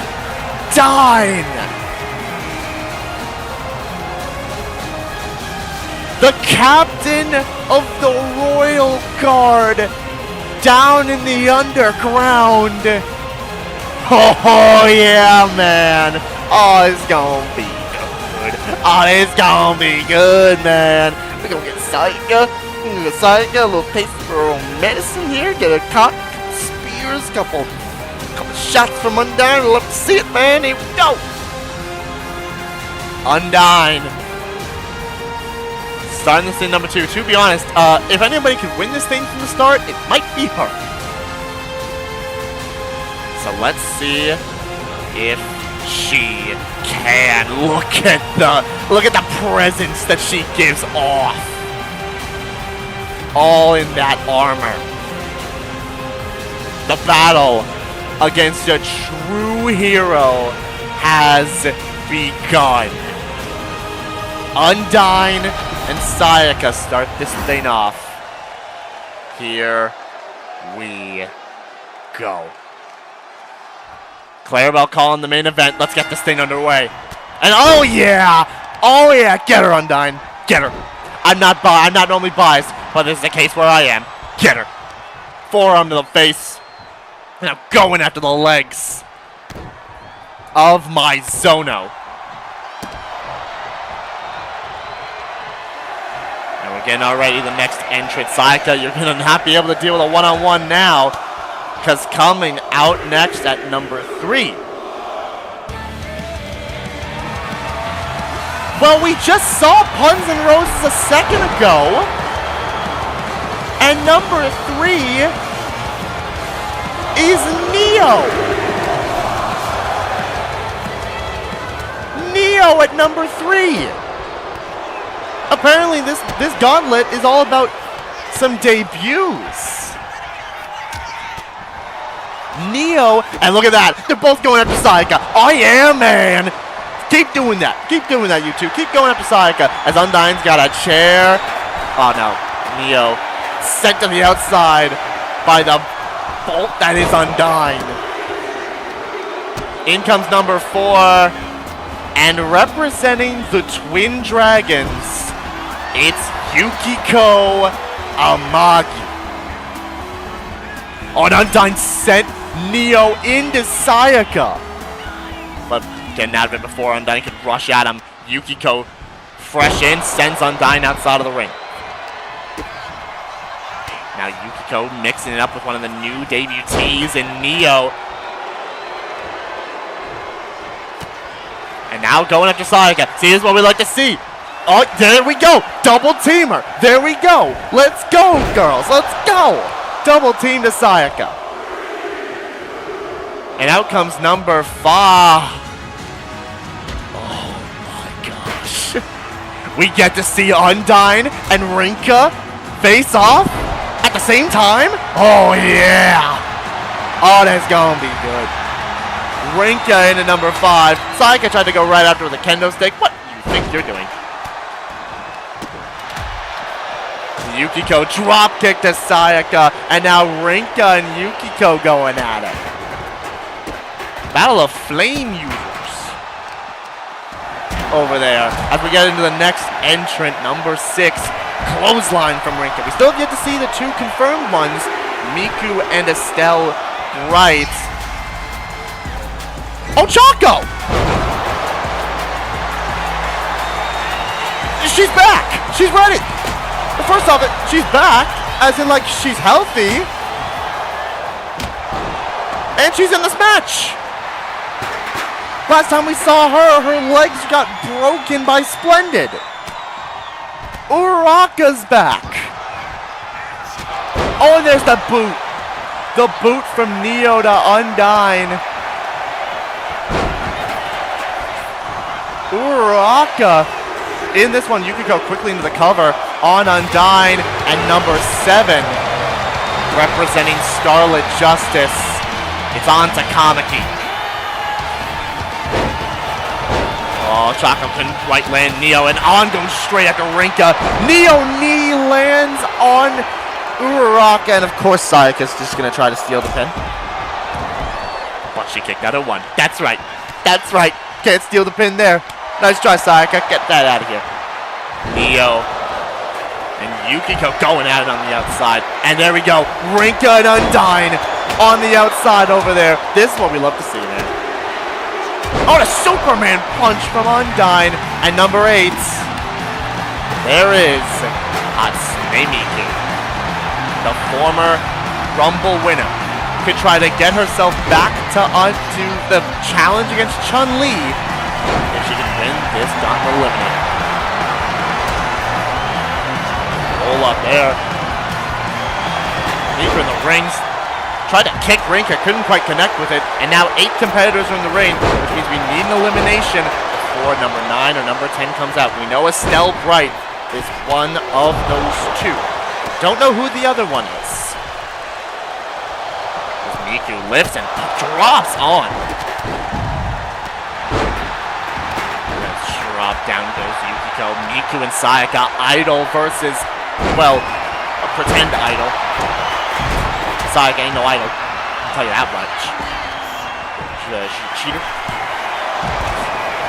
And a cheapskate. Oh, and there's the kick to the side of the head from Yukiko. Check you in to Miku. Kick out of 2 though. Miku's still quite fresh, so it's not going to be enough to put her away just yet. Undyne's got the steps. Oh, Undyne had the steps. Oh, Miku. There's that kick to Ochako. Uraraka cover. And the Amagi lock. The Amagi lock is in. On to Neo. Amagi lock is in, but Neo right out of it. Right out of the Amagi lock. Off the ropes, Yukiko drop kick, down goes Neo, and now on. Boot into the corner, down goes Yukiko. Neo knee reversed by Sayaka. That could have been the chance, Neo! That could have been the chance! Oh, and now Sayaka, look at this. Couple elbows to the back, and a backstabber. That, gosh dang, that stupid backstabber. On was looking for Carmen's Flame, but Miku stopped it from connecting, and Sayaka goes for the cover on Neo off the backstabber, and Neo is the first to burn resiliency. Oh, but there you go, Rinka, busted her open. Heck yeah, there you go, Rinka. Go get her. Somebody go get her from outside of the ring. Undyne plants on, and now going at it with Rinka. Oh, Undyne feeling the adrenaline, but on. And Rinka trying to get the choke slam. Undyne reversed it. She's basically 2v1ing them right now. She's 2v1ing them. And it's actually working. Oh, On just got drilled with the spear, sent Undyne off the ropes, and then speared On instead. Didn't have resiliency and kicked out at 2. Undyne, there's that Superman punch to Rinka into the cover. off that punch. Rinka kicks out. Rinka kicks at it too. Didn't have resiliency either. Neckbreaker lands from On. The Red Panther, sorry, the Whiplash connected. And Yukiko kicks out. Didn't even burn resiliency. It's Uraraka's taking it to Sayaka on the outside. But On getting caught with those German suplexes from Undyne. The 3 spears of justice connect onto On. And that is resiliency on Kamiki. Sayaka now in the ring. Dropping Yukiko. Oh, now Uraraka. And a headlock driver plants Undyne head first. Directly into the cover. Undyne kicked out, didn't even have resiliency. That's what I'm talking about. Undyne is a beast in this matchup. X Factor, Miku sets up for that Starlight finale directly onto Neo. Into the cover, and it's a great showing from Neo, but I think she's out of this one. Neo, the first one eliminated. Sad it wasn't Sayaka, but hey, maybe she'll get eliminated next, you know? Neo, a great showing from her. Unfortunately got met with Miku. And is eliminated from this matchup. Oh, Sayaka went straight for Miku, and she said, nah. I know what you're all about. Sweeps, kick to the gut. And Yukiko, quick roll up on Miku. Quick roll up on Miku, kick out. Kick out by Miku. And now Yukiko set up. Sayaka was going to get caught with a spear. And the Amagi lock is in on Miku, who's quickly out of it. And there's the, oh no, there's the backstabber on Undyne. The backstabber to Undyne from Sayaka. Yeah, that's right. That's right, Undyne. Kick out a 1 from that backstabber. That's right. It ain't nothing. Wow, it's Sayaka and Yukiko going at it in the ring now, sending her to the outside. And now just alone in the ring with Rinka, but Miku there with a German suplex. And Sayaka with the steel chair. Has to use weapons in order to get herself an advantage. As we get to number 9 in this matchup. Will it be Estelle Bright or will it be the other competitor that we don't know about in this matchup? It is Estelle Bright. Estelle enters at number 9, and Uraraka's going straight in. Oh my gosh! Coming out the gate strong with a super kick and busted Uraraka wide open.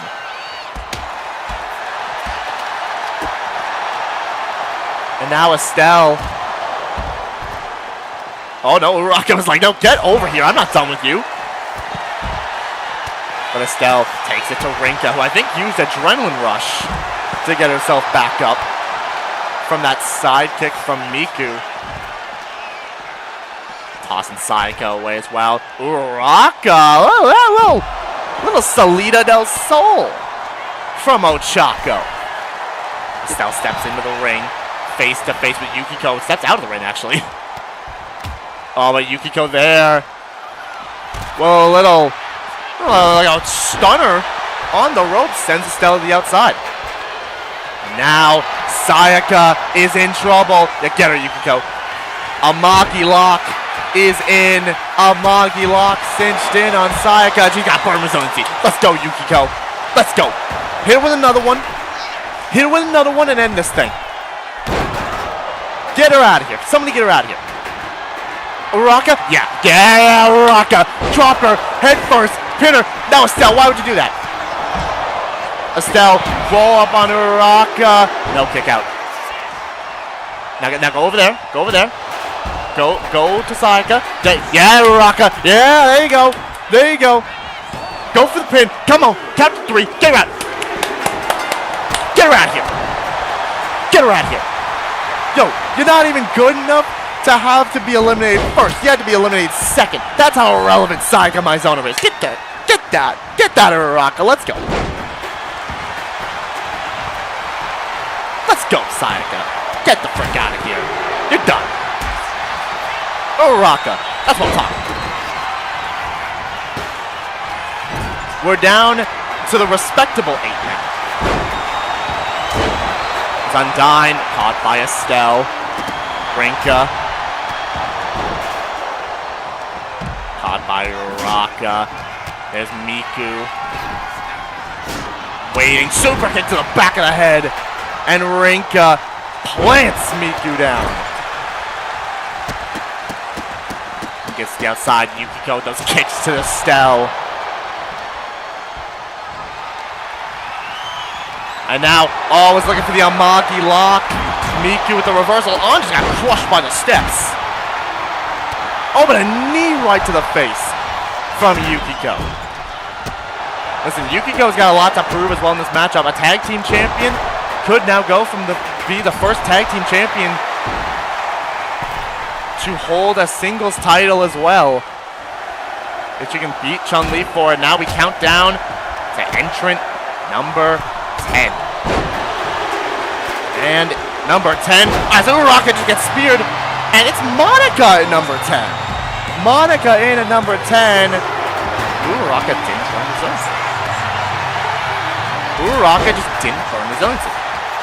Off that spear from Rinka. Okay, Uraraka, I see you.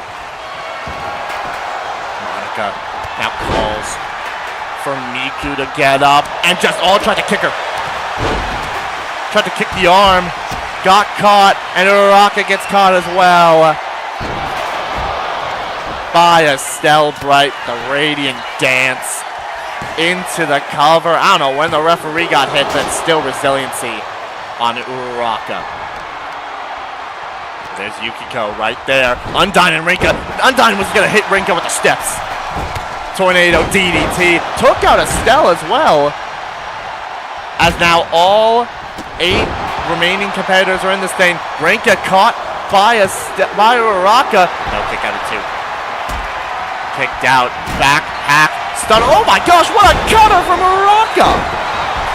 Right onto Estelle. Into the cover. Estelle kicked out, no resiliency. Oh, and Monica. I think Rinka might have been about to be caught with a spear. Reversal. Reversal of the finisher from Uraraka. Drop kick down. Kick to the side of the head of Monica. And gets dropped face first. And now Monica caught in the Amagi lock from Yukiko. But quickly out of it. Monica quickly out of the Amagi lock.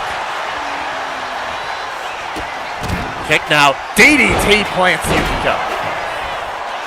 Doesn't have resiliency. Got cover on by Uraraka. And both of them kick out. Both and Yukiko kick out at the same time. Oh, and planted choke slam. Oh, but Monica right there. Sets up. Down. Fisherman suplex. The grand recital. Undyne has to burn. And a spear to Estelle from Rinka. Did Estelle just kick out without burning resiliency? Oh my gosh, Estelle just kicked out without burning resiliency. Oh, but caught by Rinka. Choke slam. Into the cover. Double pin. Double pin. Who's the ref counting first? It was And lasted for quite a while, but at the end of the day, caught with a choke slam and eliminated by Rinka. And just drops Miku as well. Oh, Monica. Monica caught by Estelle. Bracers. Hold. Cinched in. Starlight Finale set up on Yukiko. Got reversed. Monica got out of the bracers hold. Dropping Miku down. Cover on Rinka. I think Uraraka hit a finisher. Rinka didn't have resiliency. Rinka's out. Rinka did not have resiliency built up. Uraraka dropped her with a finisher and put Rinka down. We are down to 6. Undyne, who's been in here since 2, is still in this matchup as well. cover on Monica by Uraraka, who doesn't have resiliency anymore, but Monica kicks out. Undyne dropped by Estelle. And now rolls up Miku. Yukiko rolls up Miku. Cover. No, Miku kicked out. And Uraraka sent to the corner by Yukiko. Grabs the baseball bat and tried to chuck it at Miku, but she dodged it. Forearm. And look at Uraraka go. Plants Yukiko down. Oh, back suplex. Yukiko went for the Amagi lock on Uraraka, and she reversed it, kick to the leg. Yukiko, no, doesn't go for the finisher. The finisher gets stopped by Undyne, who plants Yukiko with a sidewalk slam. Oh my gosh, did you see Miku and Undyne just get the crap out of Monica there? But gets dropped. Double pin at the same time. The Radiant dance. Monica burns. Miku just kicks out.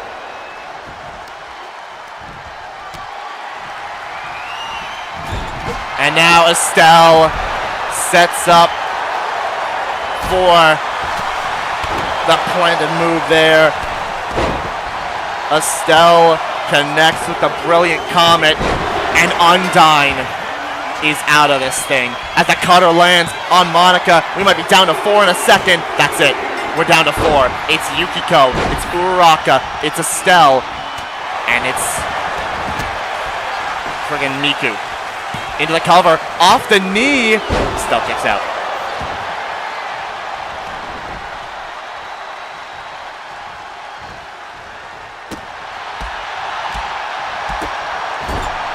Powerbomb position from Miku. Estelle. Well, went for the drop kick. Yukiko moved. Stunned Estelle as well. Climbs up top. Oh! Oh my goodness! Uraraka with a Salida del Sol. Right to her. Raw reversal of the signature from Estelle. Super kick to Yukiko. Up on the shoulders. Planted. Samoan drop. Miku gets back into the ring. Estelle's up top. But Miku right there. And Estelle tried to jump at her. No. Miku out the way. Yukiko. Little head scissors. DDT. And Miku out of the ring. Yukiko giving chase. And Estelle tried to set up Uraraka for the bracer's hold. Reversed. Rolled through. DDT. Uraraka goes to the middle ropes. Miku's busted open. Double axe avoided. Kick from Estelle.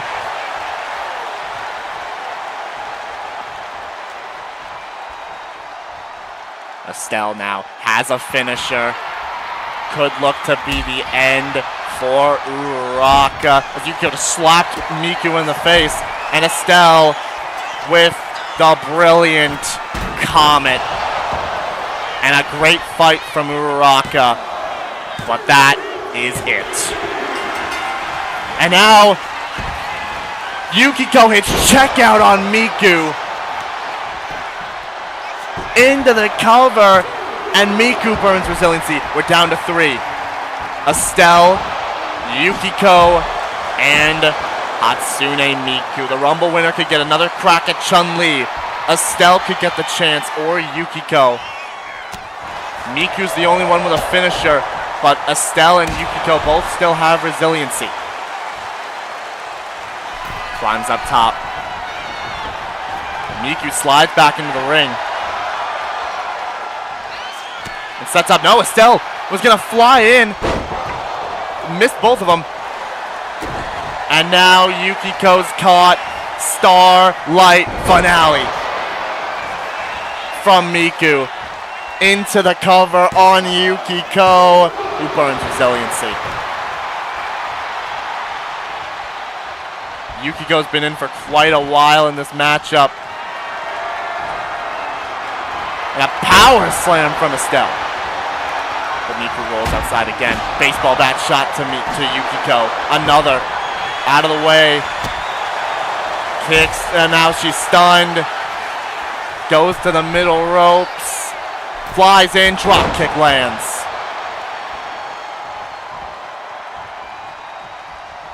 And now Yukiko's caught. Bracers, a hold. Locked in. Yukiko has to tap. We're down to 2. It's Estelle, and it's Miku.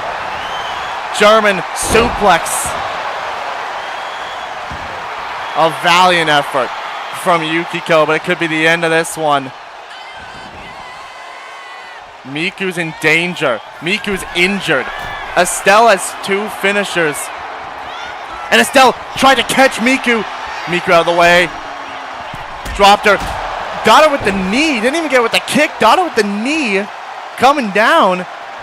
Baseball bat shot. And another. Miku stunned Estelle. Has a finisher. Kicks her down. But Estelle crawls to the corner. Countered. Estelle kick to the gut. Up and down. Calls for Miku to get up. Maybe Estelle looking to end this thing. Kick to the gut. And there's the Radiant Dance. Cover. It's Estelle Bright. It's Chun-Li at Catalyst.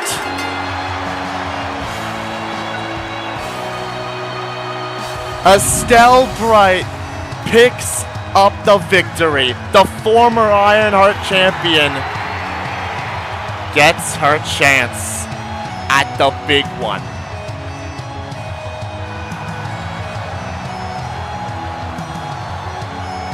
Estelle Bright will face Chun-Li at Catalyst for the GWE Women's World Championship.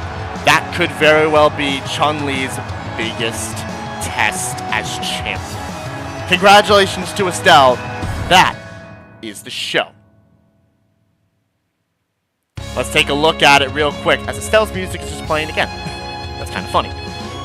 Get this one out of here. She didn't win the Gauntlet Eliminator. It was Estelle Bright who picked up the win at the end, putting Miku down. It will be Estelle versus Chun-Li at Catalyst. The tag team champions picked up the win over Pre-Lethal, but got stared down with their challengers at Catalyst in the form of Puns and Roses. Tag team action for the women's golden shot. It was Moon, Panette, Ryan Shogun, and Nami that picked up the win in the final bit of momentum for Catalyst.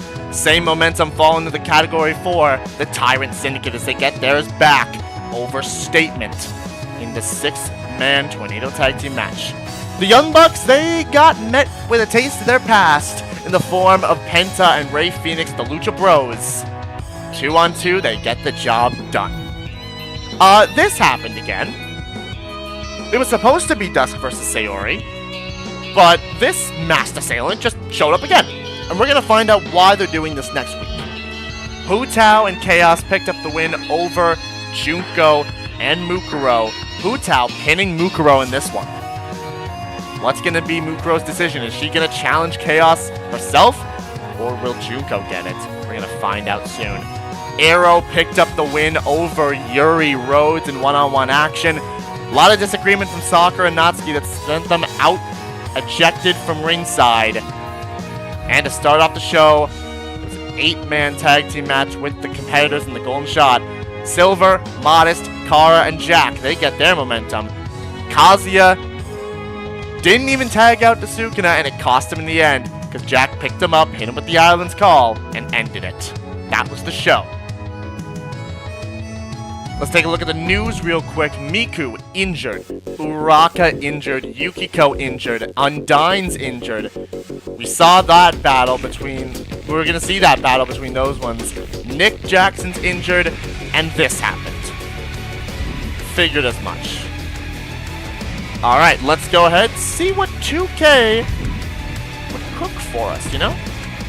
We're going to just make sure there's no other spoilers. I don't think there is, but let's just take a look.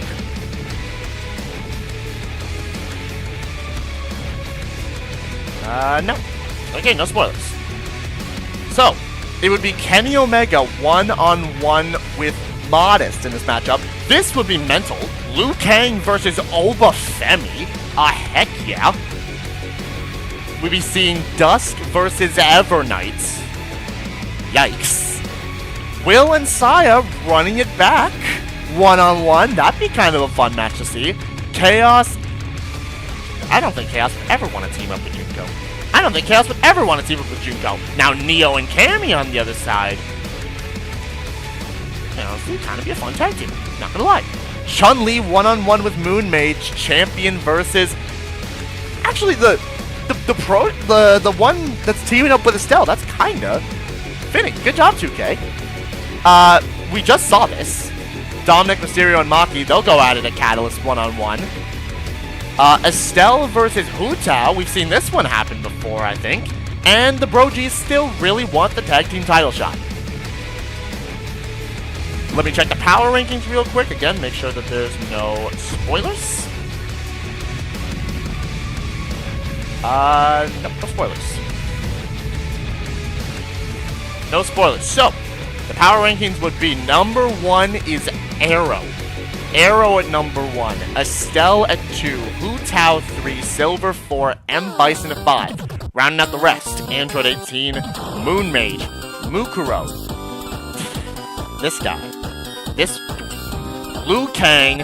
Sakura. Akihiko. Jacob. Ray Phoenix. Nick Jackson. Kazuya. Panette. Clover. Braun Breaker. And Yuri Rhodes. In your top 20. That's the show. Y'all can go out of character. And that was a pretty good one. Pretty good one, I'll say so myself. That's going to be fun to kind of piece together. Well, that's going to do it for me. Next week, you guys will see me live, back in action again. I will have returned from my vacation, and we'll go back at it again with another live edition of Monday Night Voltage. Again, I really apologize for not being able to get the match cards up for you guys. I mean, literally, I'm on vacation at the moment of this being posted, but I didn't have enough time. I was so tired, and the freaking packing takes a lot, so hopefully you guys will just enjoy having them be revealed day of. So have fun with that. Thank you guys for tuning in. I'll see you next week, live this time, for Monday Night Voltage. Peace out.